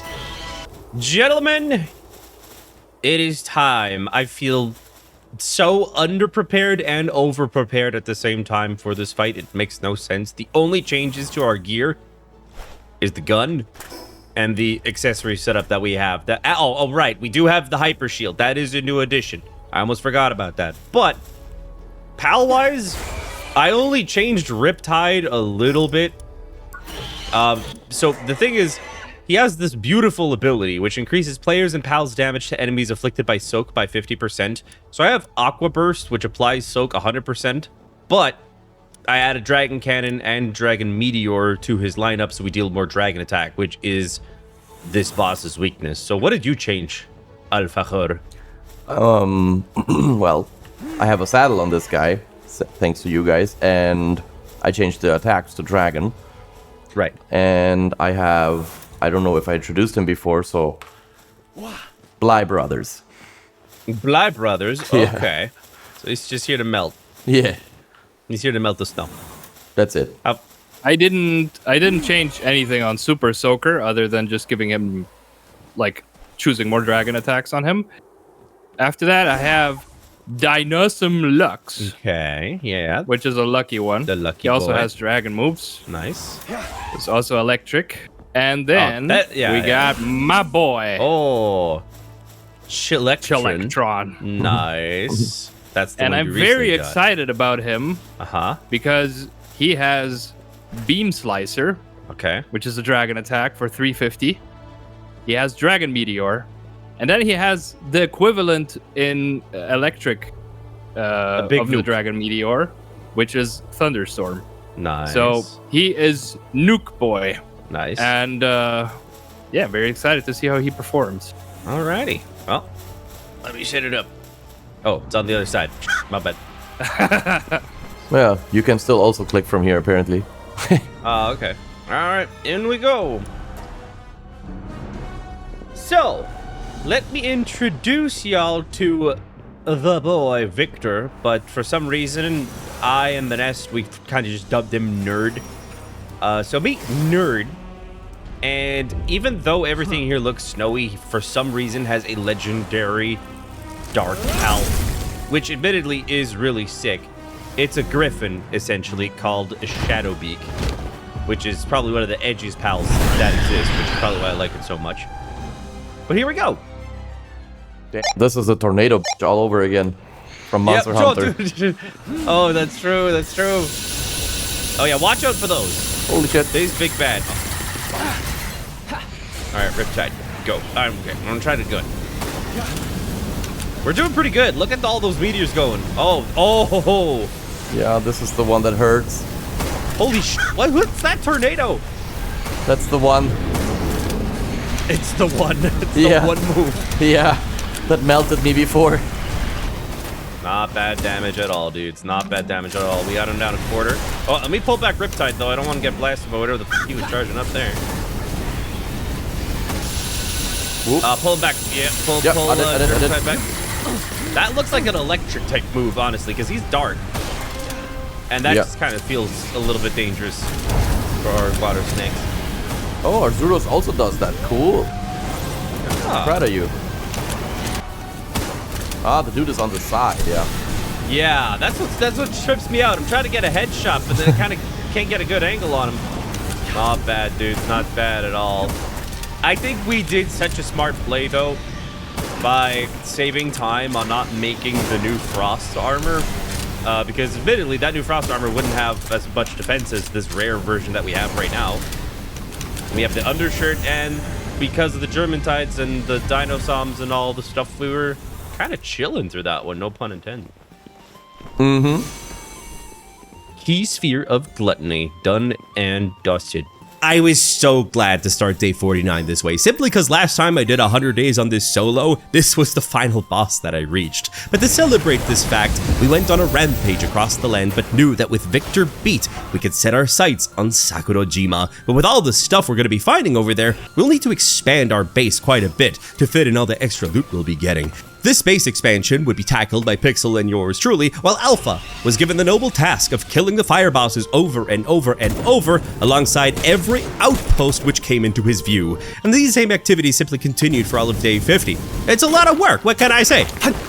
On the morning of day 51, however, after many runs, Alpha brought us the great news that he popped a boss Suzaku and got a legendary pump action shotgun schematic. What a joyous occasion! It's been ages we've been trying to get this drop. Logically, we went into overdrive to produce 3 of these amazing boomsticks, which used up most of the day, but they did get tested out on the nearby oil rig, and at close range, these were the most devastating pieces in our arsenal. As for the base, I was still working on it, and with that, it has been expanding substantially. And I also made an electric grill, which unlocked quite a few new recipes for buffing foods. We now also had a sulfur quarry and a tier 2 logging site to get our own hardwood. As for day 52, while I continued to expand the base, the others went to catch pals for condensing purposes. The exact things that I was focusing on was just closing up the second floor, and I got to place an electrical furnace, inside of which we could finally craft pal metal ingots out of ore, pure quartz, and paldium fragments.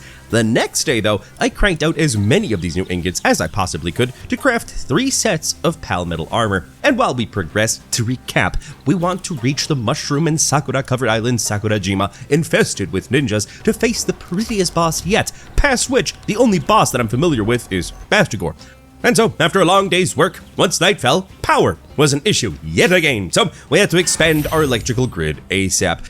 But, at least by the morning of day 54, the new gear was done and distributed amongst the boys. We do be looking snazzier and snazzier with each upgrade, that's for sure. But next up, I put my back into making pal metal picks and axes, which doesn't sound all that impressive. However, they need high quality wooden boards, which for some god unknown reason requires high quality cloth. So, I was back to grinding wool.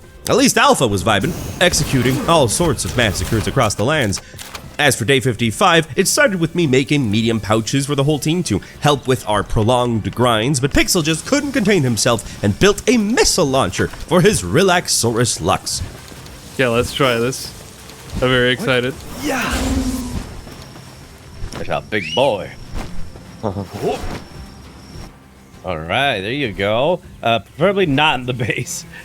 It's called Missile Party. Oh yeah, there you go. Yeah, he actually pulls them out. Oh yeah, Nice. look how that is sick. I feel like you're going to have way too much fun with that. Well, this is what every kid wanted, right? To ride Barney with missiles. That's true. That's true. It doesn't get much more badass than that. Dude, it has a super long cooldown though. We then scouted the beautiful island Sakurajima, and I have a hard time choosing though if I prefer the mushroom swamp or the sakura tree forest. Which do you prefer? Let me know in the comments. While I was looking around for pals though, like this adorable bulldozer over here, Alpha opened himself a big treasure chest and found an epic plasteel helmet schematic. But he also found something else. What are you doing? Holy moly. What's going on? I found Urchin. He's a lunatic. He's a super fast samurai. He didn't let this samurai intimidate him though. In fact, they only had proven to be a worthy member of Alpha's party. We returned to base on 56 to whip up legendary spheres before heading out to pillage the swamp a bit more, and through the muck we just absolutely snatched up everything we could get our grubby little hands on, but this wasn't welcomed by the locals.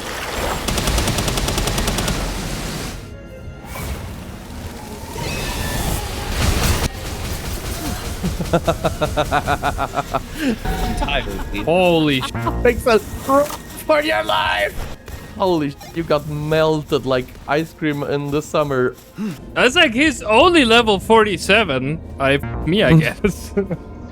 Of course I had to avenge their honor by taking out that shroomer, but right next to the boss fight was a Shvambi dungeon entrance, and it was Sakurajima themed from the get-go, with beautiful lanterns, trees, and Asian architecture. For the final boss though of this dungeon, we were taunted by another shroomer, so at least they got their vengeance swiftly.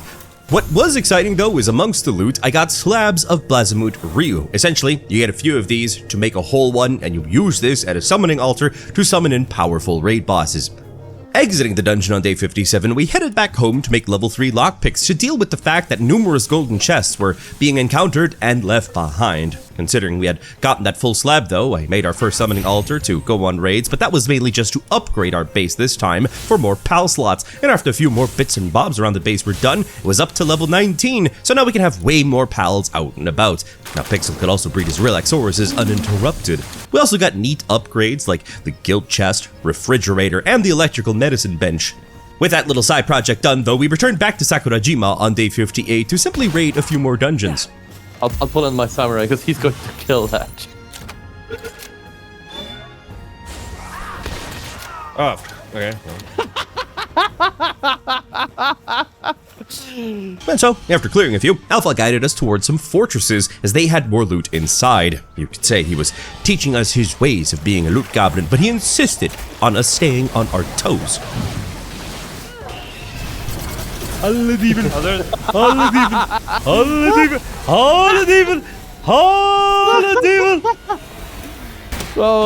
yeah, that's what I meant. Go, I'm go, dead. go. I got one tap. Oh, crow. I'm coming. Run, Pixel! Run! This was quite rough, but we did get good loot in return. But can't we just appreciate how good this place looks like at night? I mean, just look at that lighting. The highlight of day 59, though, was us heading to a level 55 oil rig out in the ocean. We were hoping to get some nice schematics for a reasonable difficulty, and as we got close, our scout Alpha taught us how to approach this place safely without raising any alarms or being hit by the oil rig's mega laser. He had plenty of first-hand experience on that front from poking these bees' nests earlier. Good thing for us though, they all stacked themselves on a corner so we could shotgun them like fish in a barrel. We were doing okay, but these guys were so tanky. We were running out of ammo way too quickly. These fights were very prolonged, so long that the sun even began to set on us, and although we were making progress up the floors, it was a definite battle of attrition. We kept blasting into day 60 because of this, and the battle was ferocious. It seemed to turn in our favor though when Pixel eliminated a Syndicate Elite, and Alpha destroyed the Mega Laser Tower by tinkering with its control panel. It started to feel like a siege though, as our Dormant Tides assaulted a lone platform filled with turrets and enemies fighting to their last. One by one, we were hopping to every section though, disabling turrets and laying our enemies to ruin. A noteworthy resource though that we'd been looting here was Coralum ore. Lots of loot, lots of bloodshed. It was a rough struggle towards the end, but we prevailed. Battered and bruised, we slowly returned to base to heal our KO'd pals and replenish our supplies, so we spent the rest of the day just tending to things around the base. And, you know, since we were here on day 61, Pixel decided to inject Chilectron with dozens of its liquefied children to upgrade it to a 3-star PAL, and thus we headed to Sakurajima to face off against the next tower boss. It's been a long time coming. Gentlemen, it is high time we face the next boss, which again, I think is one of the prettiest pals that exist. We have not seen it yet, but we got new gear. We got the new shotguns, which are absolutely redonkulous, but I'm rocking the exact same team, but stronger. I don't have anything to add, really. Pixel, are you rocking the same? Yep, I have the same. Just that Chilectron is now 3-star. He's a big boy. He's a big boy. Oh, and he has missiles. Don't forget the fact he's got missiles. He has missiles. I now realize, actually, Chilectron is Chilectra. But, you know, we'll dismiss that for now. Yeah, and, obviously, all dragons, right, you got your lucky dinosaur. all electrics. Electros. You gave it a name now. The lucky Yeah. Alpha, do you have a team change? Holy you are much higher level than we are. I'm just now noticing. Yeah, It's been exploring. pays to be a scout. Yeah, well, I got my favorite, Samu Bly, who's eager to go in. Samu Bly, yeah. The Samu lead. Yeah, he doesn't shoot, but he's still got that lead. Yeah. And I got my Xenojiva. The Xenoguard called Xenojiva. I'm pretty sure this pal looked different before 1.0. I feel like they changed it. I can't put my finger on it, but they definitely changed it. Either way, okay, boys. So, let's load up this boss fight. We should be fine with our dragon type moves. But here we are. I'm excited to see this arena now. It is all spacey and pretty. I got no bias at all. Don't worry. See how they're like drinking sake together? They're kind of just vibing, and we just show up to fill up their skulls with lead. I feel like we're the bad guys, honestly. I don't know why we are killing so many people, for real. Like, they're just dancing and having a good time. And here we go. Saya and Celine. I mean, it doesn't hurt them to invite us to their tea. That's true. Actually, sake is alcohol, so even more important to invite us. Whoa! It was on site. She just... Oh, dude, run! That tornado is mine, by the way, just so you know. Okay. Yeah, I The couldn't thing is, see there's her so many for- AoEs going on. Oh, look how she lifts. She lifts her up on the moon. That's so cool. Oh, that is such a weak spot, though. Hitting the actual trader. Whoa, that's That's it. bad. Whoa. That's it. That's enough. That's new. It's time for missiles. Oh, whoa, whose tornadoes? Oh, Riptide is basically dead. Holy sh! That almost like took half of Riptide's health. He would have been dead if I wouldn't pulled him out. Go, big beef! Oh, nice. Big attacks right off the rip. Love to see it. I hate to say it, guys. We're actually struggling with this one more than with other bosses prior. That's what it feels like, at least. Like, I can't use Riptide anymore for the rest of the fight. All right, I'll bring out Slushy for the dragon attacks. Holy! I think I saved Shelectron from a very bad beam. Oh, 3 minutes 20, and we're not even at half health yet. I'm a little bit worried. Pull out electrodes. Pull out electrodes. I hate to break it to you guys, but we got to start filling up this human with lead right about now. Watch out, those pools, they poison. Just found out. Uh-oh. Oh yeah. I ran into one by accident. Yeah, I saw. I am unloading mags into this person's skull right now. Oh, yeah. Big damage. Oh, snake on the boss. Snake on the boss. That's the thing with this boss. Getting the crit shots is hard because she moves the trainer around so much.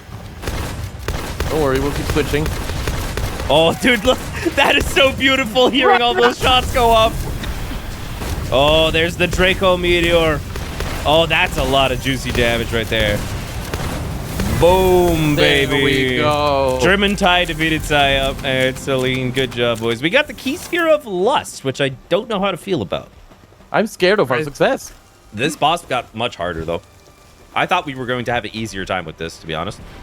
And with that, our main objective on the beautiful island of Sakurajima is done, and thus we set our sights on lands even further beyond, to the southwest specifically, past Mount Obsidian. This new region ahead is known as the Daybreak Islands, and it is most definitely dangerous. So cautiously, we flew across the ocean to reach its shores, just to at least unlock a teleporter for later. We were welcomed though by a falling meteor filled with Xenovators, but all they did was just die and gave us access to meteorite fragments used to make Paldium easily. Before taking our leave though, we did make sure to grab some Hexalite ore, and I caught myself a cute little Jelroy, while Alpha caught himself a Fey Break Warrior, while Pixis struggled to catch a high-level Omaschool, so we hunted one down with him, which took us straight into the next morning, and since the one that we found was almost dead and Pixel was still arriving, I caught it for him just to be safe. As for our preparations going into this new land, we knew that the next boss was going to be weak to fire, so we started to hatch a lot of fire pals. We also began to smelt plasteel ingots to make powerful plasteel armor sets. As for the mentioned fire pal hatches, we did get a blaze howl, which we bred with Alpha's Jormuntide to create an almighty new hellspawn, Jormuntide Ignis, a heavy hitter for the coming tower. Many of my duties for the day, though, were simply ensuring that smelting was going well, but I found some time to whip up a PAL surgery table so we could do very, very humane and ethical things to our friends. This space structure is used to add and remove passives from PALs. As we logged in on day 63, though, Pixel found a metric ton of Jormuntide Ignis eggs, which he began to pop sort and condense, during which I crafted 3 uncommon plasteel armor sets and 3 epic plasteel helmets. In that meantime, Alpha headed out towards the volcanic wildlife sanctuary in order to get ancient lava for a special little craft. Pixel then got a total of 3 alpha Jormuntite Ignises condensed to 1 star and was now in the process of breeding powerful Moltrons. We noticed on day 64 though that our main issue to produce plasteel at this point was the lack of crude oil, so Alpha used any and all means to get some. Pure quartz was another resource needed for basically everything at this point, so I went to grind some out in the snow, but we all agreed we most definitely needed a better way to get crude oil because raiding the rigs was quite slow, so we started to hatch a plan, and during that time, we made some more gear. Wore Sectera belts to increase our defense and health, and these here fire support whistles to greatly boost our fire pals' combat abilities. So it only made sense for Pixel to hand us our Jormuntite Ignises now in order to get them leveled up. Come day 65 though, we finally had a solid plan to get crude oil, and it was to set up a fob in Sakurajima with a crude oil extractor, which required a lot of prep work, starting with the scouting mission, and it was during which that Alpha spotted a wild Selene spawn from a meteor, which he caught without a fight, a match made in the heavens. What a great find. Shortly after, I also found a good spot with a beautiful mushroom ridge to the north, figured this place was as good as any to set up shop. What this meant though is that we had to put up all the essentials, a perimeter wall and food production for our faithful pals. But the local fauna was not happy with our new installations, so I was placing down defensive perimeters while Alpha and Pixel fended off a raid of aggressive animals. We got done setting up that fob by dusk, and the boys then went hunting for electric organs, which were needed for this colossal power generator on day 66 at this new oil site. Problem was, the crude oil extractor required a ton of pal metal ingots, which were just consumed to make said generator, so it was some time to grind again. Despite this though, we were still upbeat, for Pixel had produced 3 alpha Moldrons, all condensed to 1 star. Our firepower grows. On day 67, the breeding farm was now free to breed regular Suzakus to replace our water versions, and thanks to our smelters working all night, I got our first crude oil extractor set up. We then made 3 Blazamute saddles and 3 Moldron saddles per our teams. We also wanted saddles for our Jormuntite Ignises though, but that required Hexalite, which was made out of Hexalite, Quartz, and Chromite, the second of which we were lacking. Luckily though, Alpha had recently hatched a Smoky, which can find Chromite for us. So we went back to the Fabric Islands with that little dog and used its mighty sniffer to find said mineral. Oh, there.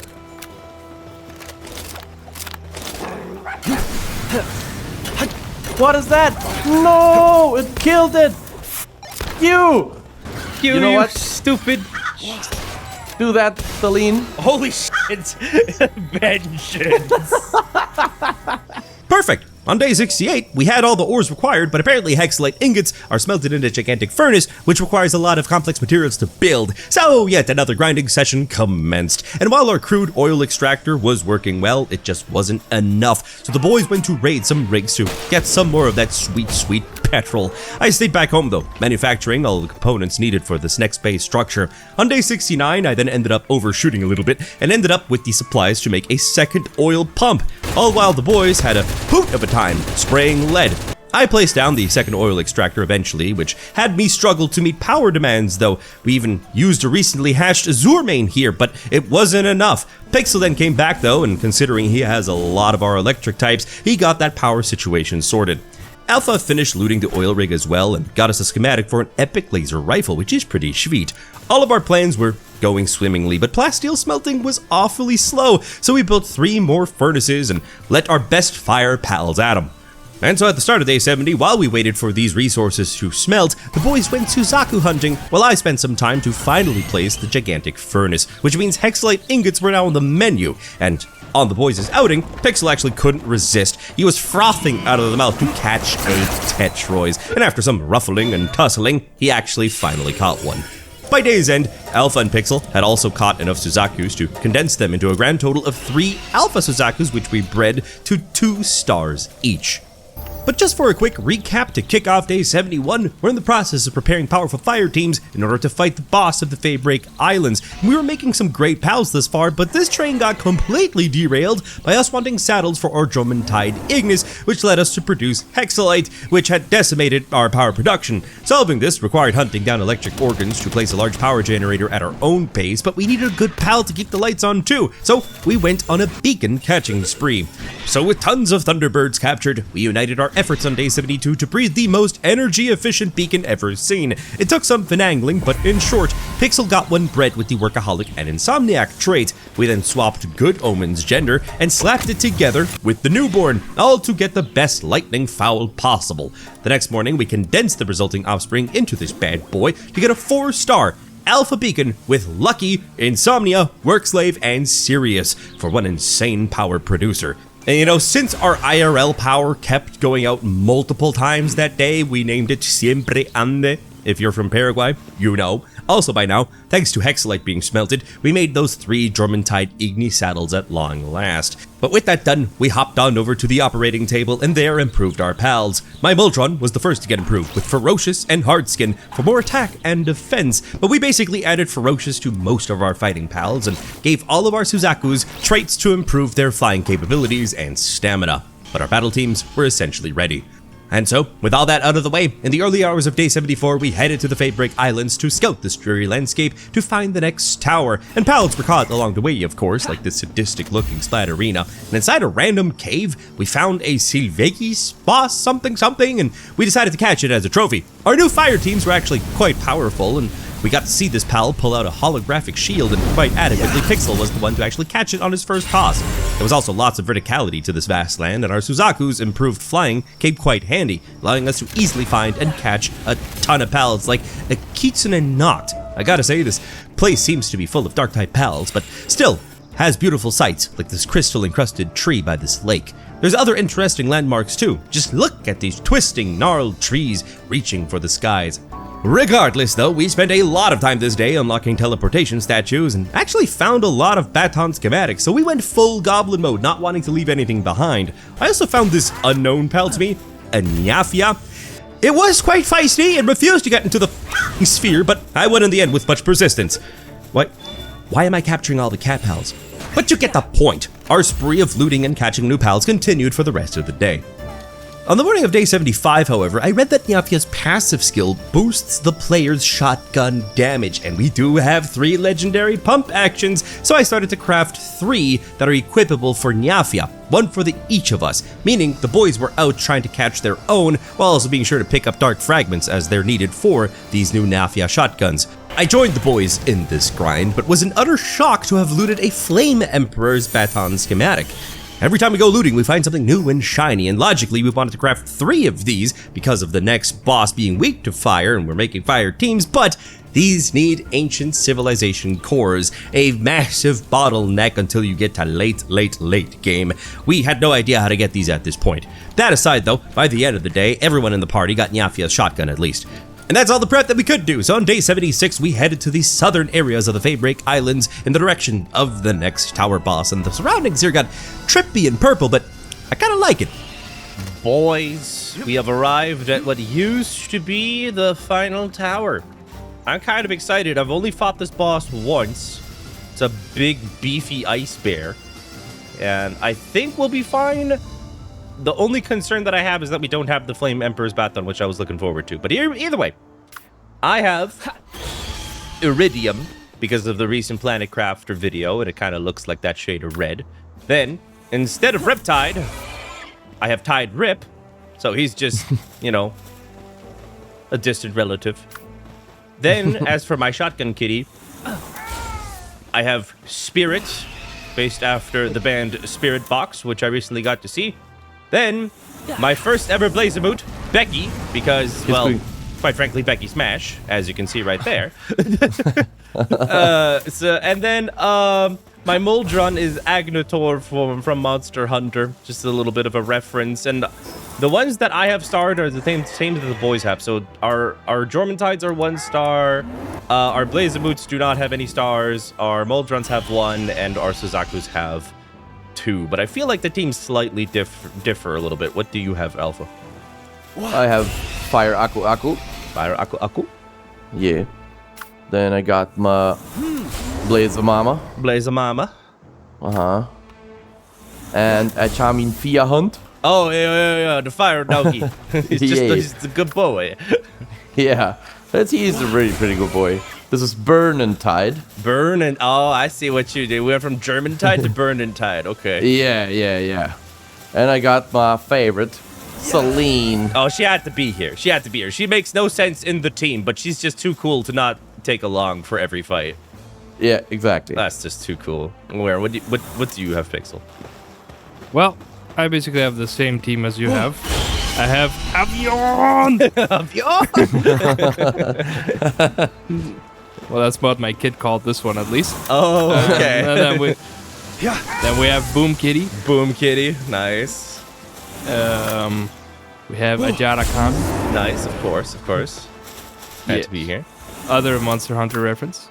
We have Lizard Wizard. Lizard Wizard. So he's gonna be casting a lot of fireball, that's for sure. Exactly. And then we have obviously Ignacia. Oh, Ignacia. Very nice. Okay, so what Pixel and I need to remember for Boom Kitty is when we pull her out, the only time when like our shotguns like really start hitting harder is when I think we use the F skill. Actually, maybe not. I think it might be consistently upped. I'm not fully sure, but she still has an ability that has to be pressed with F. I think a good strat, honestly, if we just want to obliterate this dude, is just start with our Moldrons, because they get their attack up for every fire pal in the party. So these guys are our slam dunk, basically. It could be pretty funny, but we'll see. This guy doesn't fly. So we'll have fun. Oh, I gotta put on my other helmet, actually. Oh. There we go. I'm good. Okay. All right, let's rip it. If we actually don't beat it this time, I'm gonna be very surprised. Knock on wood. Right, I was supposed to also bring that Nyafia. Ah, you're fine. You got your silly. And here we are at a frozen pirate ship. The boss design is pretty cool. He's like pretty. It's like an old. It's like when you see an old buff man, you know things are about to go down. And he's got like his pal just fits him so well. It's a really cool design, just the ice bear basically. He looks like he escaped the Dragon Ball universe. That's true. That's actually facts. Bjorn and Bastigor. Let it rip, boys! Fire! Fire!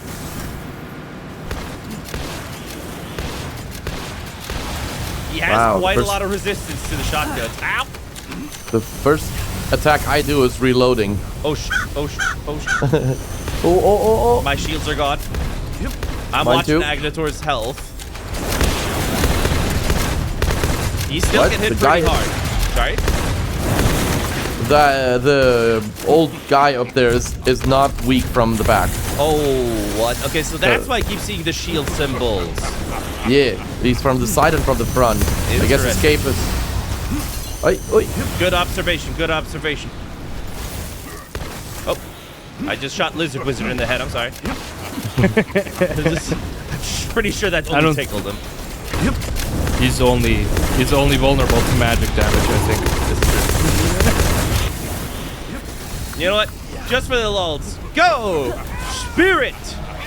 Blast him! That's so stupid. Oh, but she's going at it, actually. Okay. Dude, she's got infinite mags, man. She's got that, she's Give got that man Marvel some Universe moonshine. mag that just never runs out. Oh, this is bad. Spirit's dead. Spirit is obliterated. She is now officially a spirit. Did your Moldrons die? No, I just pulled it back because he was almost dead. Oh, nice. Okay, so I'm going to let mine heal a little bit. Yeah, so our biggest hitters have taken a lot of damage. I mean, my Agnator is still kind of okay. But this can get scary really quickly if you don't do the pull-ins, right? Oh. I'm going to give Ajarakan a little bit of a he time. did the There we clap. go. He was the one to get the win. He sniped the kill. What a kill steal right there. Well, he wanted to applaud him. That's true. All right, we got the key sphere of wrath, and this old man is dead as hell. Sweet. I'm so glad we got that on first try. What now lay ahead were the floating islands in the distance, a brand new frontier to explore, and the way we got there was through a portal which spawned atop the tower here. The scenery at this location is gorgeous, and there's new resources to gather which require an endgame tool.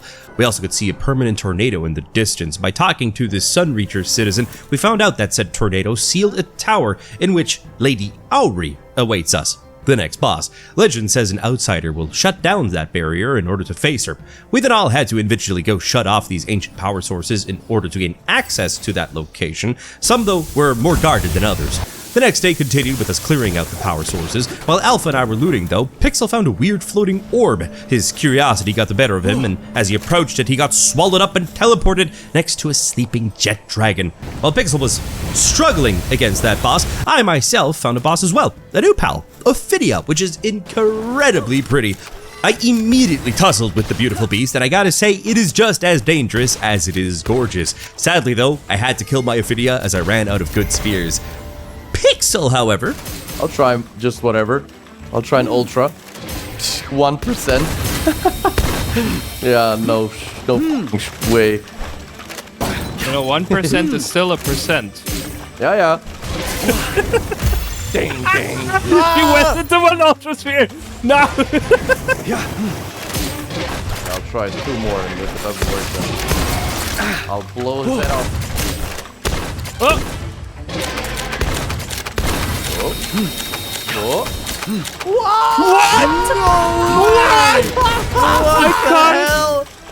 I caught it with an ultra sphere. Let's flip it go, dudes. I praise your stubbornness. You only need 1%. Nice. Oh, I only required like throwing 34, 40 ultra spheres. Yeah, I also threw 15 or something. we then refocused on unlocking that next tower, and after a bit more flying and fighting, the barrier was disabled, so it was now time to prep. We returned to base and there made an even better PAL sphere assembly line in which we got to make exotic spheres, and for the rest of the day we just spent it on material production thereafter. We continued to work into the next day, and one major change was that we could now smelt the coralum ore that we got from the oil rigs into ingots. And from the new region, Pixel got himself a dynamoth, a fuzzy little electric bird, and I hatched myself a snock, a cute little electric snail, along with an adorable little puffle, and Alpha got himself a slowwat. Just look at that good and precious little boy. All of these pals are actually great for the next boss fight. With the smelted coralum ingots, though, we got to make an advanced workshop, and with it, crafted ourselves some hexalite armor sets. On day 79, though, to make better helmets, Alpha got chromite with his smoky, and Pixel, with his affinity for electric pals, went on a mission to catch tons of Hellzephyr Luxes. As for yours truly, I got the schematic for the electric support whistle and crafted 3 of them. On his mission, though, Pixel spotted a roaming sling and made sure to catch it as well, because Alpha just couldn't speak highly enough of it. I then headed out to one of the wildlife sanctuaries to mine ancient bones from these giant rib cages just lying around, and after the boys got enough chromite, Alpha pivoted to gathering mysterious mushrooms in Sakurajima. Once back at base, though, we then, with all these resources, got to make 3 growth belts to up PAL XP, and also 3 Dogen emblems for more attack. Pixel then set our recent catches to mate, Alpha went to catch more snocks, great for electric combat, and I caught azure mains on the Fabric Islands. On day 80, though, Alpha and I had to build some rods and magnets and set out with them to get coralum ore from ocean debris while riding our German tides, because simply that resource is pretty hard to find. Also, bang! Besides getting that ore, we also got some pretty good schematics.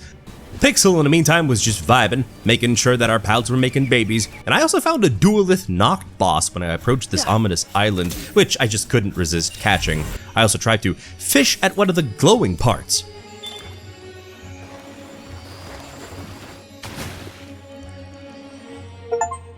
Ooh! Ooh! Ooh, my God! Holy shit! I just got the best passives we've ever seen besides Lucky. That was pretty sick, considering that was my first ever attempt at fishing in Palworld, but either way, once home we saw that we had enough hexalite to make 3 of the new helmets just like we wanted. Making cakes for breeding wasn't cheap though, so Pixel had discovered greed.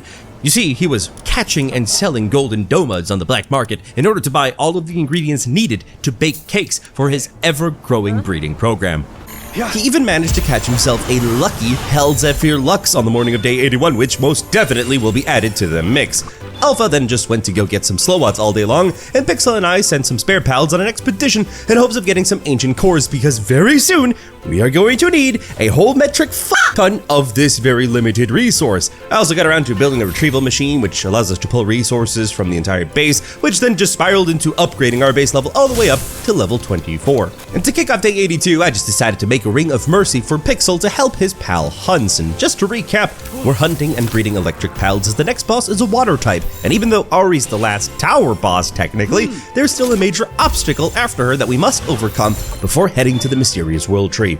On that note, I set up another breeding farm in order to breed Azurmanes without interrupting Pixel's ongoing pimping operations, and thereafter, I preemptively made 3 Azurmane saddles and tried to make the Hellzephyr Lux saddles already, but we needed an ice pal to make more paldium on the refrigerated crusher, so I went to catch a boss Frostallion. It was a tense fight in the frigid cold that took out all of my pals with me, but as I myself went down, I managed to land the catch, and thus I got around to making those saddles. Come the next day, our PAL expedition had returned with those cores, and Pixel made 3 almost identical Hellzephyr Luxes, all with Lucky, Vanguard, Stronghold Strategist, and Nimble. They were also condensed into mighty 2-star mounts, and powerful Azurmanes were almost done too, so we made sure to let the Snox get frisky too by day's end. On the morning of day 84 though, Pixel got a strange, huge, mutated egg, and he hatched it straight away and got out of the box a 2-star Noclum Ignis with absolutely crazy abilities, which had him so stoked. I also made the saddle for my Frostallion, which is incredibly fast. Surprisingly has become one of my favorite pals. Never really expected to use this thing this run, but once ready, Pixel distributed the trio of Azurmanes to all of us, and thus we began to breed the silly Slowats by nightfall. I also got to prep an expedition to end off the day, and you get the point, we'll be sending these out constantly for ancient cores. Day 85 continued with just more breeding of electric types, specifically getting the best Slowats possible. I also whipped up a thermal core, which was needed for the high-tier weapons assembly bench. On day 86, due to having completed some expeditions, I finally gave the PAL Research Lab some use, and specifically increased our kindling abilities, as ingots were quite slow to pump out. During all this grinding though, Alpha did get enough resources to make a saddle for his Celine, or Celine. I really don't know how to pronounce this pal, but it's his favorite by far, and her passive increases normal and dark attacks by 15% as he tenderly sits on the half moon. Hi, Pixel. Oh, wow. Oh, can she fly? Wait, 1 second. Give me a minute. What? She flies super fast! What the fuck? What is this thing? He's Mary Poppins, y'all! This is ET. We're flying through the moon. With better smelting unlocked, we made lightweight hexalite armor, as well as Ultra Kill collab armor for Pixel as a surprise, and needless to say, he loved it. However, Snock and Slowat breeding had slowed to a crawl, for no good offsprings were being hatched. But at least on day 87, we made a special little upgrade for Alpha, an epic laser rifle. All the while, Pixel was just rolling in dough, all for his breeding enterprise. I was then hyper-focusing on our research lab to reduce expedition times, and Alpha went to test his new toy, finding it decent at long range. And during this, he actually found and caught a Xenogard, a badass alien dragon, which is definitely one of my top 3 favorite pals. Quite a fitting catch at that though, for it improves Alpha's energy weapon damage by 10%. By nightfall, Pixel actually had finally got a lucky break, getting another huge mutated egg and hatched it to get one heck of a 2-star Hellzephyr Lux. Like, what are the odds of that? The next day, Alpha dug out a legendary treasure and found revival potions, plus fruits to increase PAL defense, and Pixel was happy that the Snock breeding was finally done, and more than gladly liquefied all of the leftover electric mollusks. He then distributed all 3-star Snocks to the team. Meanwhile, I had made a plasma cutter, which allowed me to harvest solarite from the flying islands by firing at a glowing center of the ore. And by the end of the day, the Slowats were done as well, and condensed to 2 stars. The following day, we went to fight some bosses in the floating islands to level these new teams. Alpha managed to actually catch an Adrelon, which we fought, and caught himself a jet dragon. And in that meantime, I tried to get some XP while doing some prep crafting at home, while the boys just kept slapping anything and everything silly. But that's that. We wrapped up our XP grind on the morning of day 90 before heading off to face Lady Auri in her tower with the best possible teams we could come up with. My boys, it's come to the point where we faced a boss that I have not fought yet. I know it's water type, that's as much as I know. And I know our shotguns deal a lot of damage, but I'm a little bit worried. But thanks to Pixel's breeding efforts, we got a pretty solid team right about now. And I did make us some mozzarella cheeseburgers for a 20% increase to attack. So you definitely want to give that to whatever you're mainly going to be fighting with. But I have my Azure main, Radios. Then, little boy, Billy boy. He just looks so satisfied. It just looks like he had a meal. He's kind of ready to go take a nap. He's the belly boy, the belly boy. Then, we have Escargot, who's mainly there for buffing us, just like how the Chilowatt is also mainly there for buffing us. I also have Big Beef with me, not because he's electric or anything. He really likes trees, but besides that fact, it's just that he gives me more defense. And then I have the Helzephyr Lux Rummel. Reason for the name is just because my daughter just learned that word for lightning when storms come, so she keeps repeating that. But that's my team. Alpha, what do you have? Holy shit, you are high level, dude. I'm now realizing you're 74. Right, true. That is high. Even I forgot. Okay, I got my one and only Celine Dion. She's been renamed, hasn't she? No. No? Okay. No. Okay, well, editor, cut that out. We have I got AC/DC Pferd. Okay. Yes. Okay. The AC/DC I got horse. my Xeno goes hard. Xeno goes hard. Okay. I like that. I like that a lot. He's literally just here for your new gun. Oh yeah. Then, obviously, Gary. Yeah, we gotta have Gary. He adds so much electrify to our weapon damage. Yeah, and I got Slovakia. Slovakia. Nice. That's actually pretty nice. All right, Pixel, who do you bring? Obviously, the mutated egg flyer. Oh, Zap Zap. That's the new one. Zap Zap. Yeah, the mutated everything got milkshaked into this one. Oh, so you fused a lot of shit into this guy, basically? Yeah, I put basically all of them. All of the leftovers. This is the grand Helzephyr which Alpha and mine wish they were. It's really fast. We got Spicy Peanut. I can see the name, I can see the vision. Yeah. We got Die Schnecke. Die Like Schnecke. everybody. Die kleine Schnecke. And then the one and only, actually, not the old one, but a new one. Oh, Electrosaurus Rex. It's bigger every single big. time I see it. So this is Chilectron, but better. Basically, this is an alpha, and he is 4-star. 4-star. Wait, is he 4 stars? Wait a minute. I gotta check that. No, he is 3 stars still. Okay. But he's better. He's better. He has better moves, better stats all around. Yep. right. And then, obviously, All right. we got Electros. Electros is still around to this day. That's been a long She's time. very strong. Well, gentlemen, Anyways. this boss is going to be something unlike we faced up to this point. Let's hop on in. I don't know what to expect at all. I don't know if we're going to get stomped or if we are going to stomp. We have a lot of upgrades. Here we are. Finally, we get to meet Auri. It's a beautiful arena. All misty and ominous. You know, they were talking about Auri being a grandmother or like being here forever. She looks a little bit young, if I'm gonna be honest. I was expecting to fight a grandma. Holy shit. What the f*** is this? Dude, I don't know. A I knew it German was title water steroids? type. I didn't think it was ocean type. Dude, what the hell? This is sick. It's like a Chinese dragon. Auri and Xiaolong. Yeah, he definitely is long. Yeah, well, that's They true. got He that lives one up to right. his name. All right, gentlemen, fire away! Oh. I am a little bit underleveled. I'm gonna be depending entirely on you guys, but we are dealing so much electric damage right Fuck, my now. Selene is basically dead. Oh, what? Really? Apparently, I ran into an AoE. Oh, I'm pulling back Nigels. Oh, that's that big electric tornado that we love to see. Dude, we are actually struggling damage-wise. Xeno, go hard. I'm gonna Go bring out harder. the one Yeah, go harder. Dude, we are not doing great, guys. This is the toughest one yet by a mile. We're at 3 minutes and 45 seconds. We have it down a quarter. Oh, Rumble's basically Oh, dead. I'm down, Holy I'm down. shit.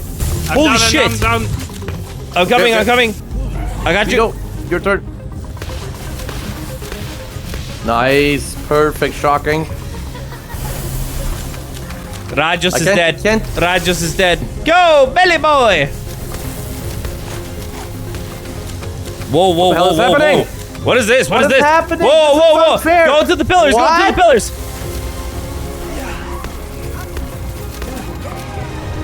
I'm gonna try and get to a pillar where you guys aren't at. Holy crap, he flooded the entire base. Whoa, whoa, whoa.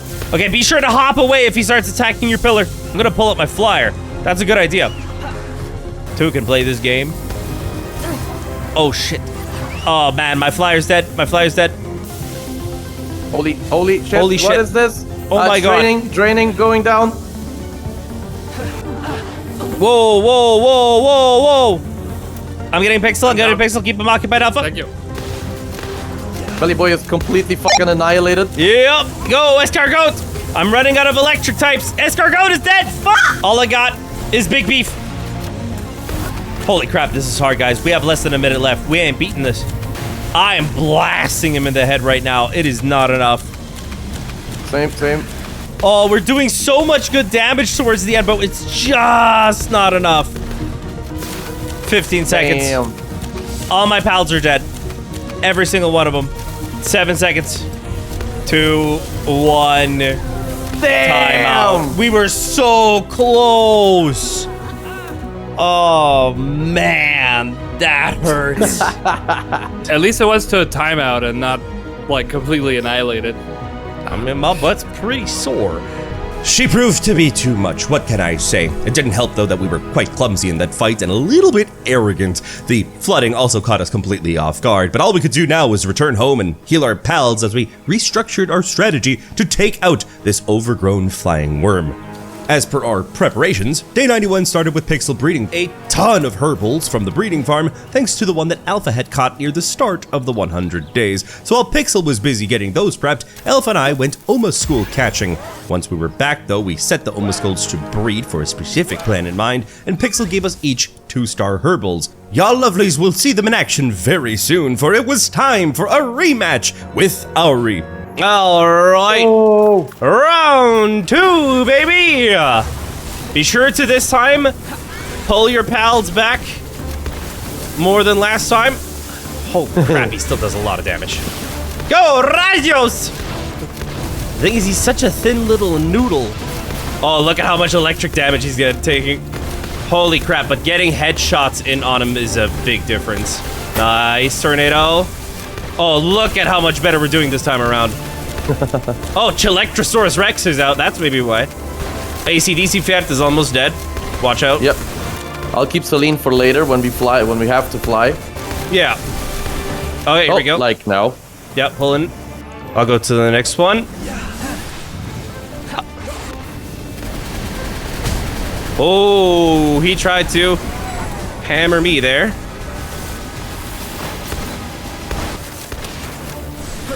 I saw that water slicer coming a mile away, buddy. Damn, she stays so far away. Perfect keeping her there. Ooh. She's middle now. Oh, okay. Pull back, pull back. This is probably gonna hurt our pals a lot. Pull them back. I can't. Oh fuck, I'm gonna die, I'm gonna die. I'm dead. I'm down. Herbal! Yeah! Medic! I'm holding her. Let's flip and go, medic! Oh, maybe not. Go. Go, Rajos. Damn, flying in that scene is the best thing you can do. Really? Holy You shit, that basically hurts. skip it. Okay, we have minute and 46. Okay. I'll pull out my horse again. See if he makes it. Sadly, both my pals are down. ACDC fan's almost dead. Pull her back. Okay, pulling. He's right in the face. I think he's down. Yeah, Raijus is down as well. It's just up to us. I'm down again. Rayos y I need somebody's res. Okay, go Pixel. I'll keep shooting. Guys, come on. He's coming for you guys. Oh, he killed one of the Healthsafers. We have 1 minute. I brought escort goat out because I have other pals. Oh, no, Fire! Gary, it's all up to you. It's coming down to the escort goats. 40 seconds, 36. Shoot! We got him! Oh man, I'm reloading. Go fire, yes! Yeah! Oh, finally! Oh, dude, I was Spicy clutching Peanut up. is so Spicy Peanut is so proud of himself. Yeah, dude. He came in on the last 5 seconds. He's like, I'm a team player. Oh, dude, Herbal, Medic, the MVP. That was a good play. We did it, and while still pumping with adrenaline, we found her waiting outside, so we had a bit of a chat. She was quite satisfied with our fight and told us that she could tell us on how to reach the World Tree, and thus we got a bunch of lore. There's a great evil in this land, awakening from an eternal slumber, seeking to control the living and the dead. It rests within the abyss of the World Tree, and it's known as the Calamity. There was a disaster a millennia ago where the most advanced civilization of the planet was wiped out overnight, all caused by a lone researcher and a world-devouring white dragon which was sealed away.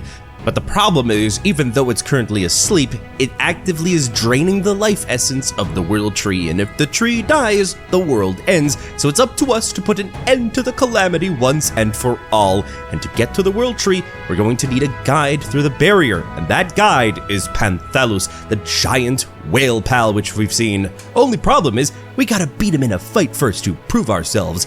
Wanting to do this as fast as possible on day 92, we talked to an ancient civilization researcher on a small island, and he sent us on a fetch quest to get a bunch of bones across the map in order to craft this here echoing flute needed to summon in the boss. We did, however, set up an ancient forge real quick at the base to just get solarite ingots smelting, but with that out of the way, we returned to the scholar to initiate the battle. Oh, here we are, boys.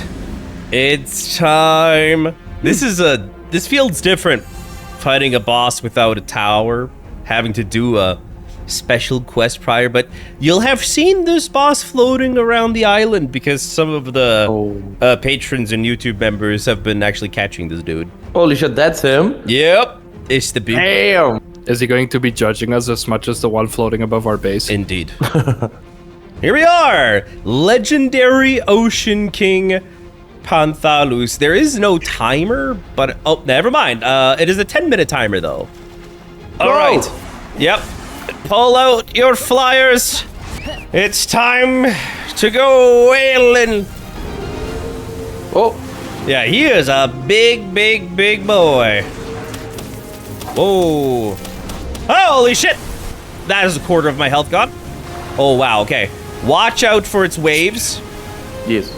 We're doing not too bad, though. Oh, he's got homing missiles. Yep. Hellsphere's dead. Yeah, I couldn't even pull him in. Yeah, then now the fight is over for me because I just can't swim. Send out anything. Hope it swims. Okay, he takes a lot of damage right in front of his face. Ah! Oh, he's going side to side. Well, I just have my rifle. Ah! Oh, there goes Electrosaurus. The shotgun does a lot in his face, though. Yeah, sadly I can't use it. Can you lure him here? I think he heard you. No, not his attacks. I mean him. I'm trying to blast the shit out of him right now. Fuck, I'm basically dead. Oh shit, my flyer's dead. Same. I'm gonna see if I can ride Rajos. Uh-oh. 9. No. Herbal, do your thing. Nice. Uh-oh. Uh-oh. Whoa, hey, mama. Watch out, he's gonna come up by you guys. Oh, Yeah, I can't do anything. Oh, my shield's gone. Okay, now we can shoot him. fire. Oh, we got some damage in there. Oh, shit. Yep, my horse is dead. Oh, I found the weak spot. Where's his weak spot? I don't know, I can remember. I think if Finn, he's turning around some... Ah, yeah. Wow. Just fire up! Someone's coming. close to me. Pixel, can you res... Ah, thank you. Oh, did Watch your out, herbal rescue already once? Yeah. There you go. Thank you, good sir. I don't even Go see him. away. Ah! I'm dead. down. Oh, my herbal's rezzing me. Yeah, well, no, we need a flyer definitely for this one. Yep. Or two. As long as our flyer's dead, we are I'm coming, Pixel. toast. I'm coming, Pixel. Doo-doo-doo-doo. It's all up to you, Crow. This time we rely on you. Ah, these homing ugly things. Oh, he's stunned. We did a lot of damage there. I think his fin is weak. Oh shit, there's a whirl on me. Oh shit. Shoot! Oh, ECDC is dead. Oh shit, I'm Herbal down. is dead. I'm down. Okay, carry! Oh, he's gonna do his whale flops. Oh, nice dodge. Wah! Oh shit. No, Alpha. Give me a bit, Moby. Thank you. Yes. These homing things, they always kill me. Dodged away in time, going back for Pixel. No, he took Pixel away. I'm a robot. I'm allergic to water. We only have health down. Oh, he's gonna do his big flops. Yeah, I don't know how to dodge these. Yeah, and then I'm also down now. I'm dead. We lost. Wow. Well, Damn. Yep. Yeah, no, that's impossible. As soon as we lose our flyers, we are dead. We need revives. So, we returned to base in defeat and shame on day 93, but there we got our Oma School to 4 stars via condensing and star fruits. He'll be passed around to help us level our teams like crazy for the rematch because his passive is perfect for boosting XP. And thus we headed off to do some raids for the rest of the day, beating up Bellinors and Bellinor Liberos. Sadly, we got very minimal experience from doing this, but lots of ancient cores and also eggs of these raid bosses in return. We did have to hit the brakes on day 94 with this project though, as a bunch of our pals were KO'd from those fights, but we did at least have solarite ingots by now and some ancient cores, enough to build the ancient workbench. There we looked at the new weapons to craft and they were looking quite exquisite, and we set our sights on an uncommon mechanical bow, which required the least amount of ancient cores to make, and thus a grinding session commenced to get all of the materials for this. As you could have likely guessed, we were slaving away on day 95. Double assembly lines and double salines on the ancient workbenches, all to get the mechanical bows made. But quickly we realized that there was a bottleneck of solarite ingots. You see, all of these ancient workbenches, like the forge, need fire and ice to craft the materials, and Pixel's Pure Crisp was our best ice producer, but he was eating more than he was working, so Pixel taught him how to fast properly, just to keep on chugging along. I did have a bright idea though for while I was at base. I turned my Frostallion into a max level 10 ice producer to make solarite ingot production skyrocket. We upped the salines as well, so the medical requirements of the ancient workbenches would also be sped up, and by day's end, 3 of the mechanical bows were being made with precise precision. The crafting and grinding went into the next morning, and by late day, the mechanical bows first then were made, along with a bunch of arrows. We got to test them out on Lady Ari, and she went down quite easily with this upgrade, as our damage output went up by more than 1,000%, and the Oma School proved useful too, for all of my pals with this one fight went up to level 70. Pixel also finished saddling and prepping a 1-star Dynamoth just for funsies to have a second flyer on his team. Day 97 started with gathering all 4 Relaxaurus effigies though across the map in order to gain a permanent 50% experience buff. I then went farming cave mushrooms and used them with other ingredients to craft revival potions. And in general, a lot of tedious grinding was done in preparation to slam dunk Moby Dick. The next day, we raided 3 Bellinor Liberos and were rapidly building up our horde of ancient cores. Our main problem though was that we were out of Bellinor slabs, so we couldn't summon her anymore. We only had Blazemoot Ryu slabs left, and since it was a fire type, we swapped to our water teams and leveled them up real quick by beating up Marcus and Fowlerus by day's end. And on day 99, Pixel suggested to clap some open world bosses on floating islands, and that did indeed level our team significantly faster.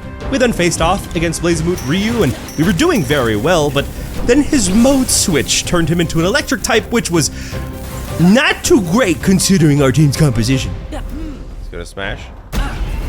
Radicha, he tapped me down from the sky. Damn. But despite all odds, we ended up succeeding on our first try. So here we are, day 100, the last day. We could afford to make 2 advanced shields only, one for Pixel and one for myself, since Alpha was way ahead of us in levels and thus in health. After that, we just dumped PAL souls into our Helzifer Luxes in order to up their defenses and health like crazy before heading off to our rematch against Panthalus. Ladies and gentlemen, it has come down to day 100, where we still have to slay the behemoth of a whale, Panthalus. We've done a few upgrades here and there, and just to recap, we're using same accessories, same armor. Pixel and I have better shields, and we have gratin as a food now for defense, which we're once gonna eat ourselves and add to all of our pals just so they get a little bit of a health boost. But the mechanical bow is most definitely the biggest game changer that we have to our gear, and our parties are all pretty much similar. We have our Slowots and our Snox as electric amplifiers. We have our Helzephyr Luxes as our mounts, and replacing our horse, we actually have our Herbals now with us, and Brain Freeze here is what I have as a secondary flyer, which I've upped to 2 stars, and the boys as their secondary flyers have the Shalines also up to 2 stars. So I think we're about as ready as we can get. Like, there's literally no more time left. All right, rush his face. I'm gonna try and kick us off with a Thunder Rail. Here we go. Rip it. Boom. Well, that's a pretty significant amount of damage already. Whoa, okay. Okay, our Helzephyr Luxes tank that much better than last time. Oh, they are much more tanky. We really want to be sure we pull back our Helzephyrs before they die, just so they can keep regaining health. But look how much damage we've done now. Oh, that is night and day difference. I'm gonna go to the island to regain some stamina real quick.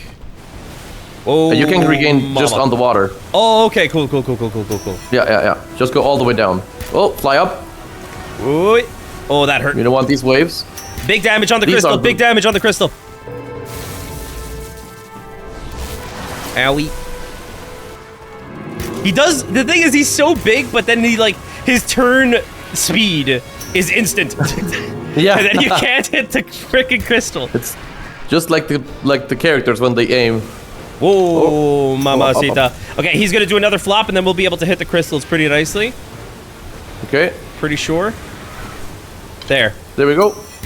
Go. Oh, he's stunned. Nice. Go. Getting some ice damage on him.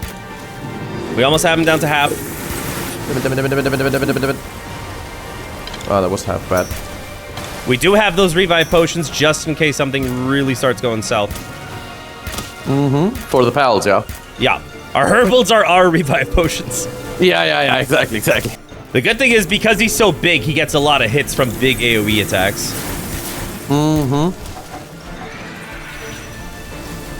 Dude, honestly, I can't believe how much I am liking Frostallion. Just a random coincidental pal. What are you doing?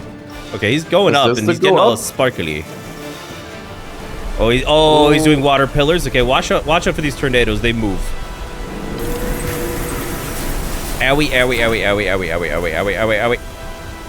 Dude, these shields are so clutch. These shields are so good right now.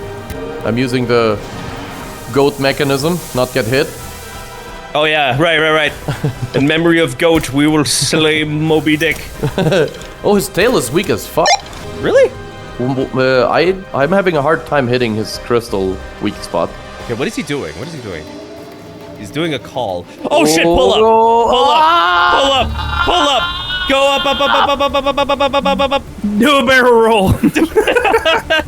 Rush it! Pull up!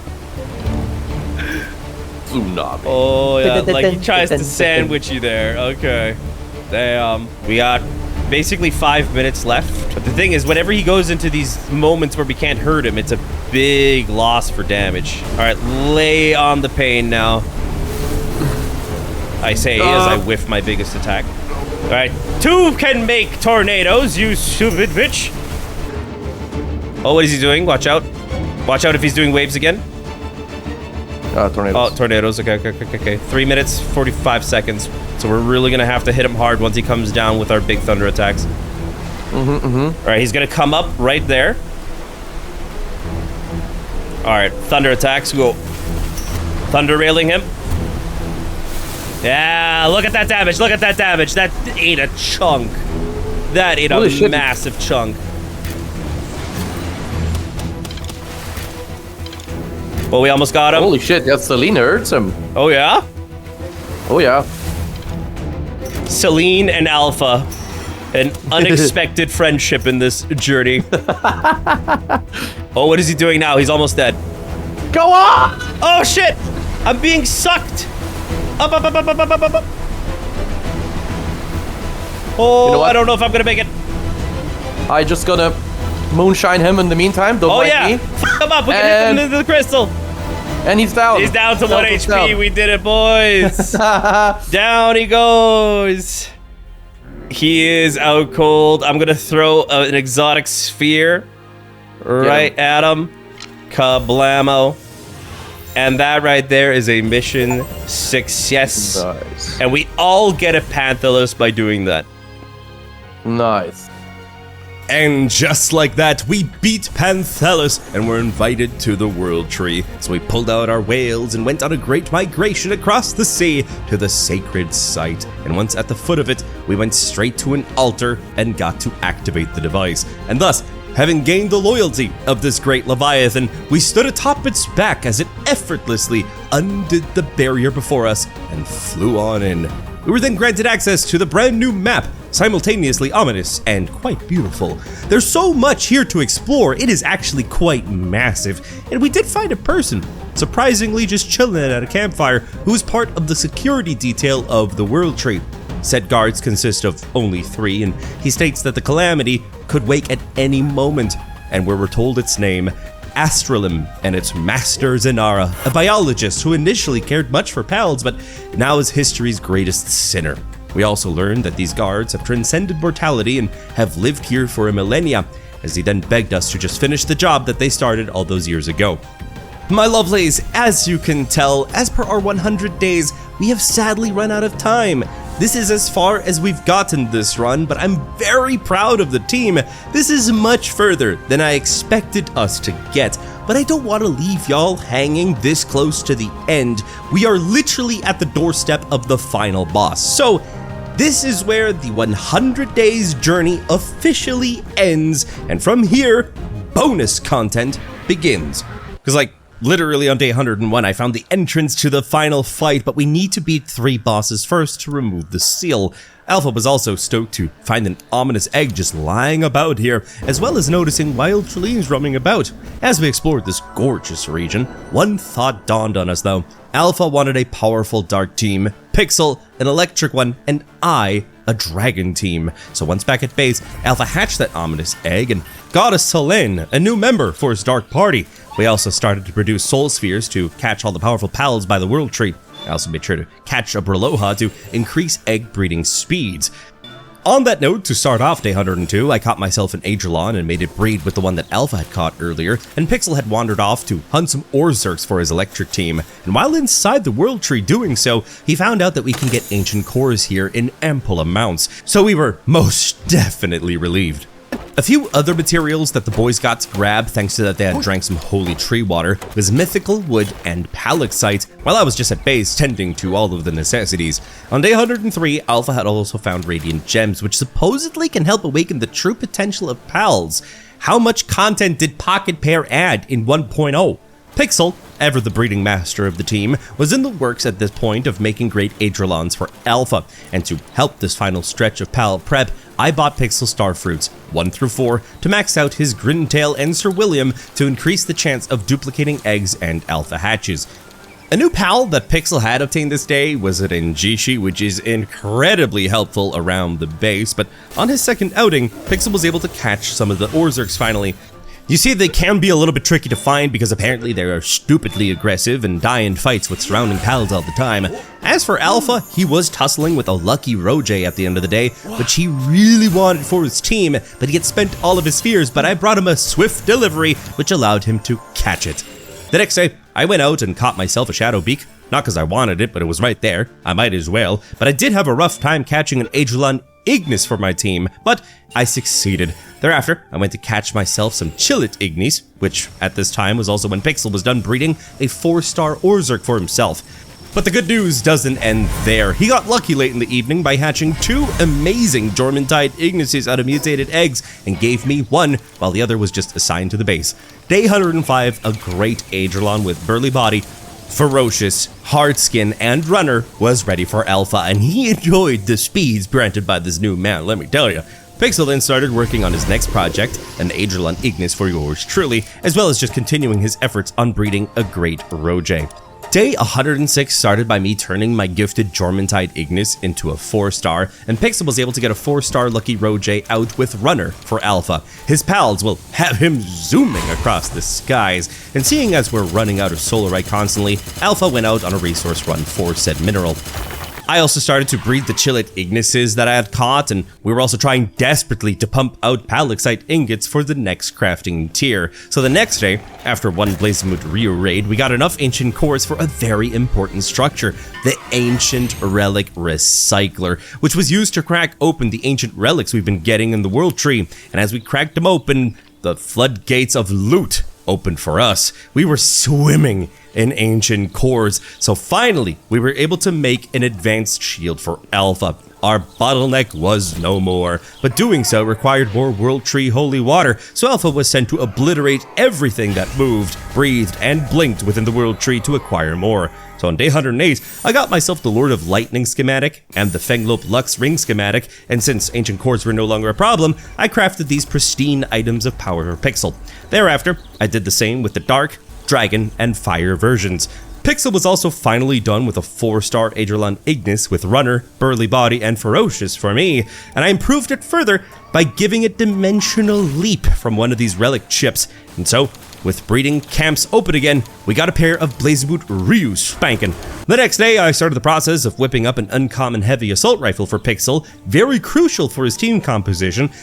In the meantime, Pixel himself was sweating, groaning and moaning about getting the perfect pals for us out of the breeding enterprise, but at one point, his luck kicked in and he got 2 extra Aegidrons with amazing stats, and we bred one of them with one that Pixel actually had caught earlier off cam and said, "Fuck the Chillets, I'm putting these on my team now, they're just too good to pass up."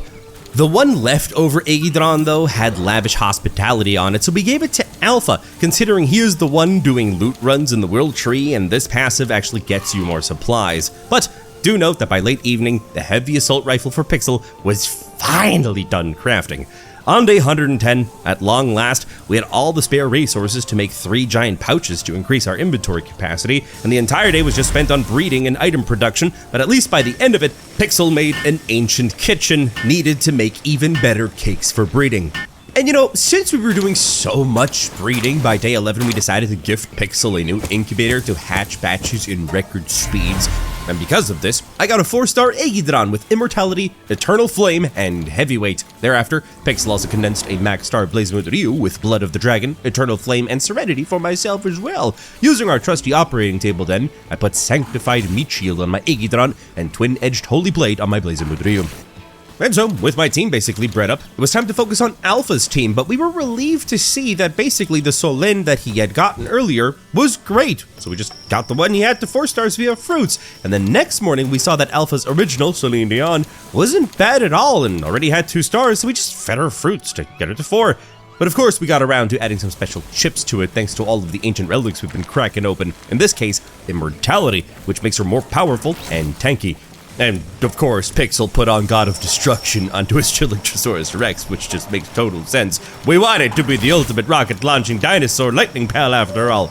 We thought we were done making teams at this point, but because Palworld keeps throwing stuff at us, Pixel decided to replace his Snock in his team with a Univolt, while Alpha had become a fan of Westalia's because it ups Dark Pal's defense, so the both of them started to work on those. We did encounter a bit of a road bump though in these plans, that being saddles for our dragons, and only Alpha had the level to make them, so we needed Alpha to hatch eggs of these pals in order to unlock the saddle crafts, yada yada yada.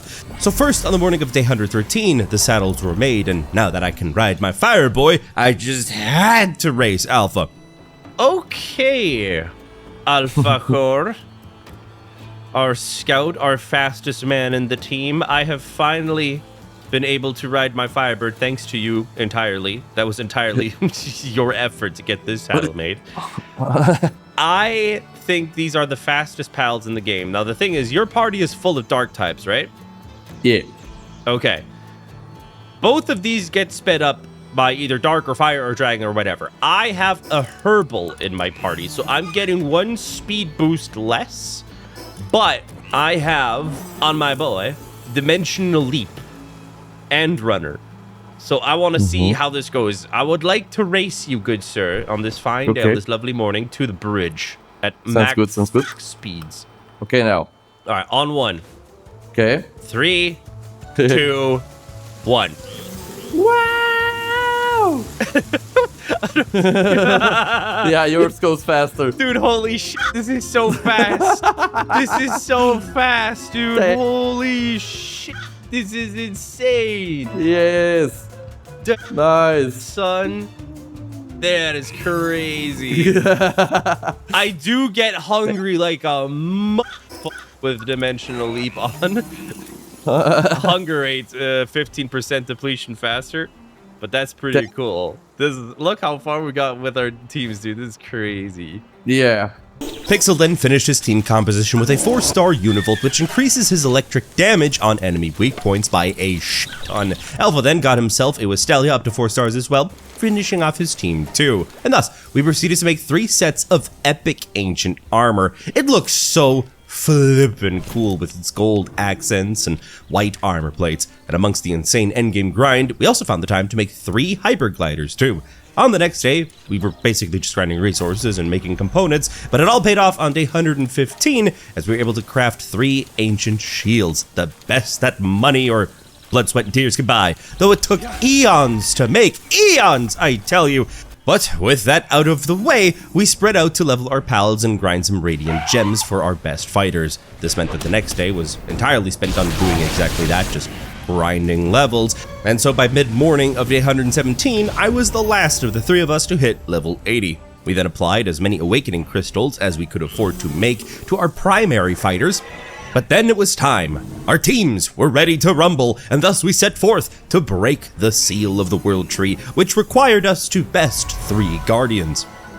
Gentlemen, it is time to face whatever lies beyond this portal. Let's not keep it waiting, because we've done so long enough. A Sylvance. A Sylvance. Level 78. Holy shit. Yeah, no, this is fine. And you know what? This thing looks like it's straight out of, what's that one bug game called? Hollow Knight. There you go. Yeah, I like it. I can see the vibe of the arena. I like it. As much as we'd like to stay in chat, I feel like we may or may not have slightly overdone it with our pal's power, gentlemen. We've had a little bit too much fun. Bluey. Yeah. Perish, heathen. Yeah, like I said, we prepared for the DLC. That's true. We prepared for a future DLC. Sylvance Plume. Proof of defeating Sylvance. Okay, we gotta get 2 more keys. We zipped on over to the next boss immediately, which was a Dandylord, a mushroom man of sorts. His arena was like a sewer, and although we appreciate the vibe, we didn't have any time to chat. As for the next boss, it was hidden deep beneath a cave system with grand architecture, which I could appreciate, but this boss fight was quite unique. A dark, ominous room where shadow copies of previous beaten tower bosses faced us in duos. It was a blast from the past for sure, and amongst the familiar ice beams, fire blasts, and laser shots, we couldn't help but reminisce of how far we've come. And as we go to face the great calamity, I want to take a moment to thank all of our lovely patrons and YouTube channel members for supporting the channel every month, which is a massive help to get these colossal videos pumped out. And if you would like to support as well, there's links down below. We offer private channels in our community Discord, access to game servers, like this one we recorded this 100 days on, and your name immortalized as you see right here. Sincerely, thank you so much. Thereafter, we just walk towards the castle gate, confident in our team's strength, and together we entered a stunning great hall with waterfalls, beautiful decorations, and oddly comforting lighting. And thus, on day 118, once enough sightseeing was done, there was nothing left to do but to face the calamity. Gentlemen, we have gathered here today to face the calamity and put an end to its reign of terror, or more so impending terror, of which everyone's pretty much frightened. Our teams have become quite sick. They have become fabulous teams, if I do say so myself. But, to get things rolling, we have the mutated Jormuntide Ignis, which Pixel hatched, and we now got buffed up insanely, called Sketty. Then, we obviously have Medic, the Herbal, just in case. I believe I'm the only one with a Herbal on the team right now, right? Yes. Yeah. Okay. Then, we have Stacy, the Blazamut Ryu from the raid bosses. Damn, it is dark in here. Stacy's just named Stacy for the sake of the fact that my other Blazamut was called Becky, and that's like the closest thing that came to mind. Then, the other tanky pal that I had for a while was Big Beef. We have not forgotten Big Beef. He's a great boy. But this is my next tanky pal, Sirloin. Sirloin is going to keep me safe and nice and snug between his armored wings. And then last but not least, probably my main attacker and my mount. Nice. I absolutely love this guy. I didn't know what name to give him, and that's just a visceral reaction whenever I'm on this dude. So, my whole team revolves around dragons and fire. So I have a baton and a ring for both of those elemental types. All of us have pretty much the same armor. We have already established that, but the synergy of my team revolves around the fact that, first of all, Stacy here improves players and pals dragon damage to enemy weak points by 40%, and obviously has really good passives. We already established that, but so dragon damage is what it's all about, really. Sirloin is literally what one of the passives is called. It's all about being a sanctified meat shield. He's just there to keep me safe should things go south. He's just gonna keep me nice and snug and protected. As for Yao, he is probably going to be my biggest damage dealer, but he's only mainly focused on keeping a little bit of burn on and focusing on that dragon damage, which is as established what Stacy kind of like ups. Sketty, on the other hand, is focused entirely on fire damage because Sketty increases my player and pal damage to enemies with burn by 65%, which is absolutely insane. So it's kind of a mix of two elements. Now, Alpha Jorge, Yes. it's your time to shine. All right. I cannot believe the team you have. I'm so proud. Thank you, good sir. Well, first, obviously Celine, because she's dark and neutral. The original. Yes, the original, because she's my main mount to attack. And then, because I couldn't name it somewhere else, and so Lene made me think of Zonne, so here comes the Zonne. Oh, very nice. Oh, I she's like dark. that. Yeah, it makes sense. Okay. And neutral. Nice. Okay. And her abilities, like increases player attack by 80% if pals and party are different species, and I have a few. And then comes Afro J. Afro J. Okay. A little bit of wordplay. Yeah. Which now I realize we didn't make the saddle for, so his partner skill is blocked, but kind of he would apply if he would 65% blind, but I guess he won't. And there's Stella Artois, Oh, yeah. the tiny little wizard. Come further here. Come further here. It's too You're not small. visible It's from too there. small. Come further here. There you go. And yeah, why I took her is because she's also dark and super fucking strong. Increases defense of dark pals by 30%. So Very good. Basically all my team. And my Eidrone. Your Eidrone. The Fast as Fugen. And he has dragon and dark attacks. And also increases movement speed 6% for each dragon or dark pal. So everyone again. right. All synergizes perfectly. Yes. Pixel, you're up, my friend. Cool. So first of all, I'm going to show them all off, and then we can talk about the synergies. We got Zap Zap, Monsieur Zap Zap. who's just a cute little Thunderbird. And then we got the two classics, Right. Electros and The OG. the OG, and Chilectrosaurus Rex, That's your who is signature a very pal. big boy. Very big boy. Very hefty. And then the two new newbies to the team, rookies if I might. We have Luxmare, Very cool. and we got Zuzan. Suzanne. Oh, Zuz. Ah, okay. Scratching my head there for a second. Yeah. And just to show off the synergies a little bit. So what Suzanne does is, with each bullet, increases attack and defense of the pal fighting alongside you by 5% and stacks up to 30 times. Big That's songs. why, big stonks, that's why I got a heavy assault rifle. Right. 'Cause you can hit a lot of times while those stacks go up. Exactly. Chilosaurus Rex is here because he's just cool. We did give him God of Destruction. True. The only one up his worthy of attack that. and defense. And actually, I negated the negative of God of Destruction with a lot of souls and Right. stuff. So he basically has the same health, so it's just positive. It's just plus 40, plus 20 defense.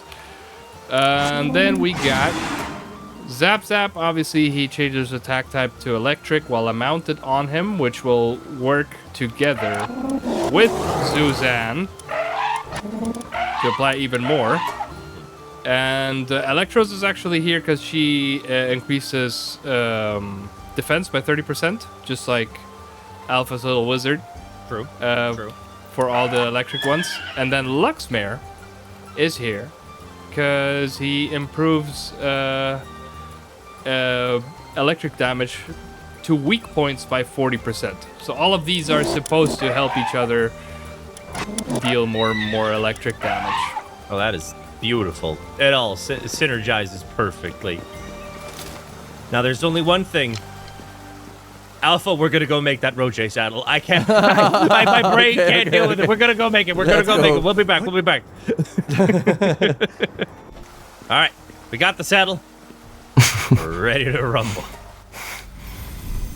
Completed the sealed calamity. All of the seers we've collected, which we were confused what they were for, I guess were for this very moment. It feels like collecting the Chaos Emeralds in Sonic, if I'm being honest right now. It's hefty.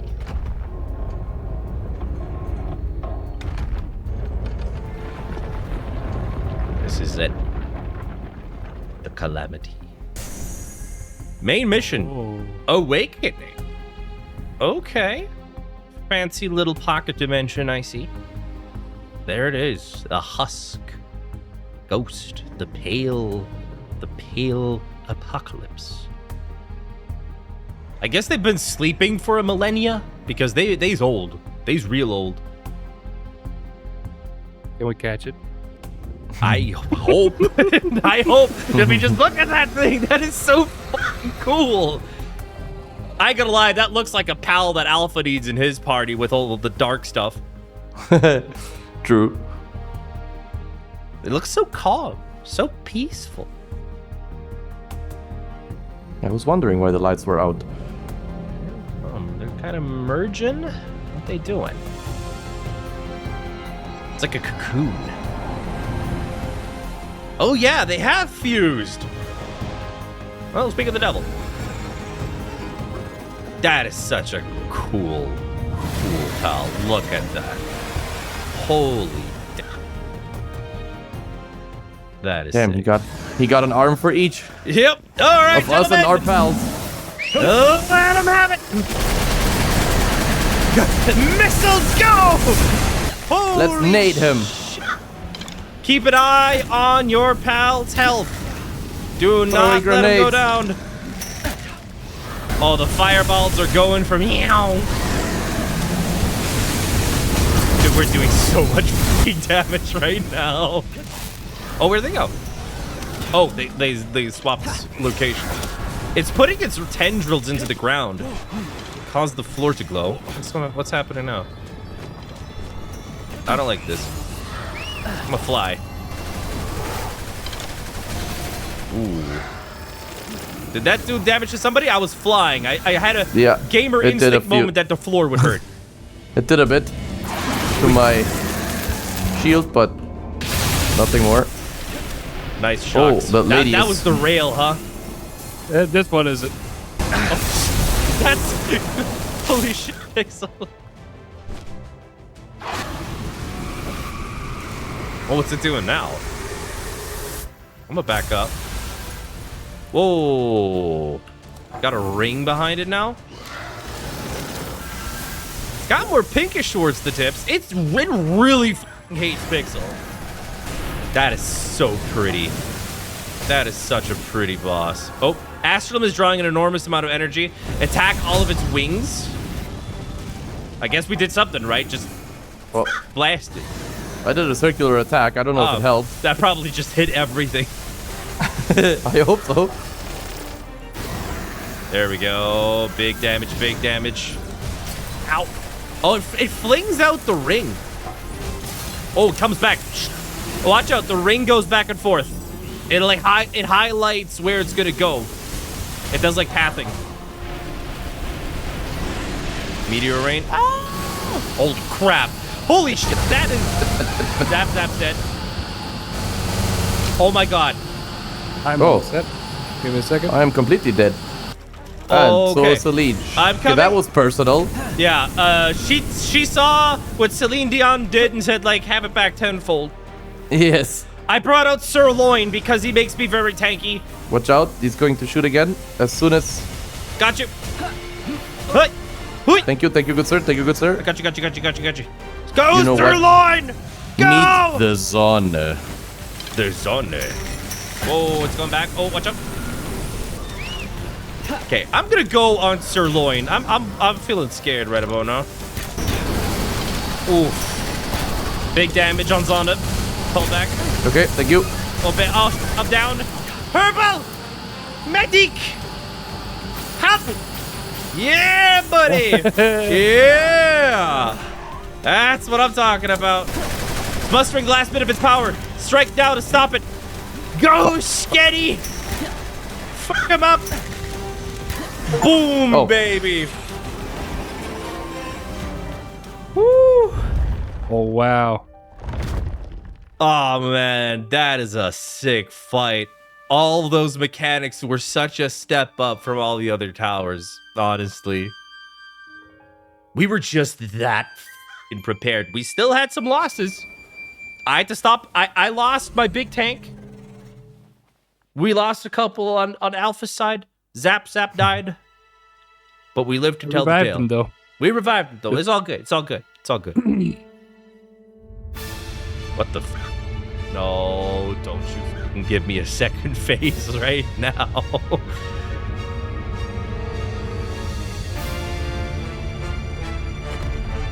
Oh, the realm that we're in right now is collapsing in on itself, I guess. Pixel, you forgot to throw a sphere. What? What's going on? Okay. I thought we were in an infinite loop and we had to do all that again. Oh, look, it's actually our pals. That is such a nice little piece of flavor right there. Just a nice little snack of immersion to our most used pals are there with us to the end. But That was one hell of a journey we've had. I hope you've enjoyed this 100 days and bonus content. We'll be seeing you in the next one.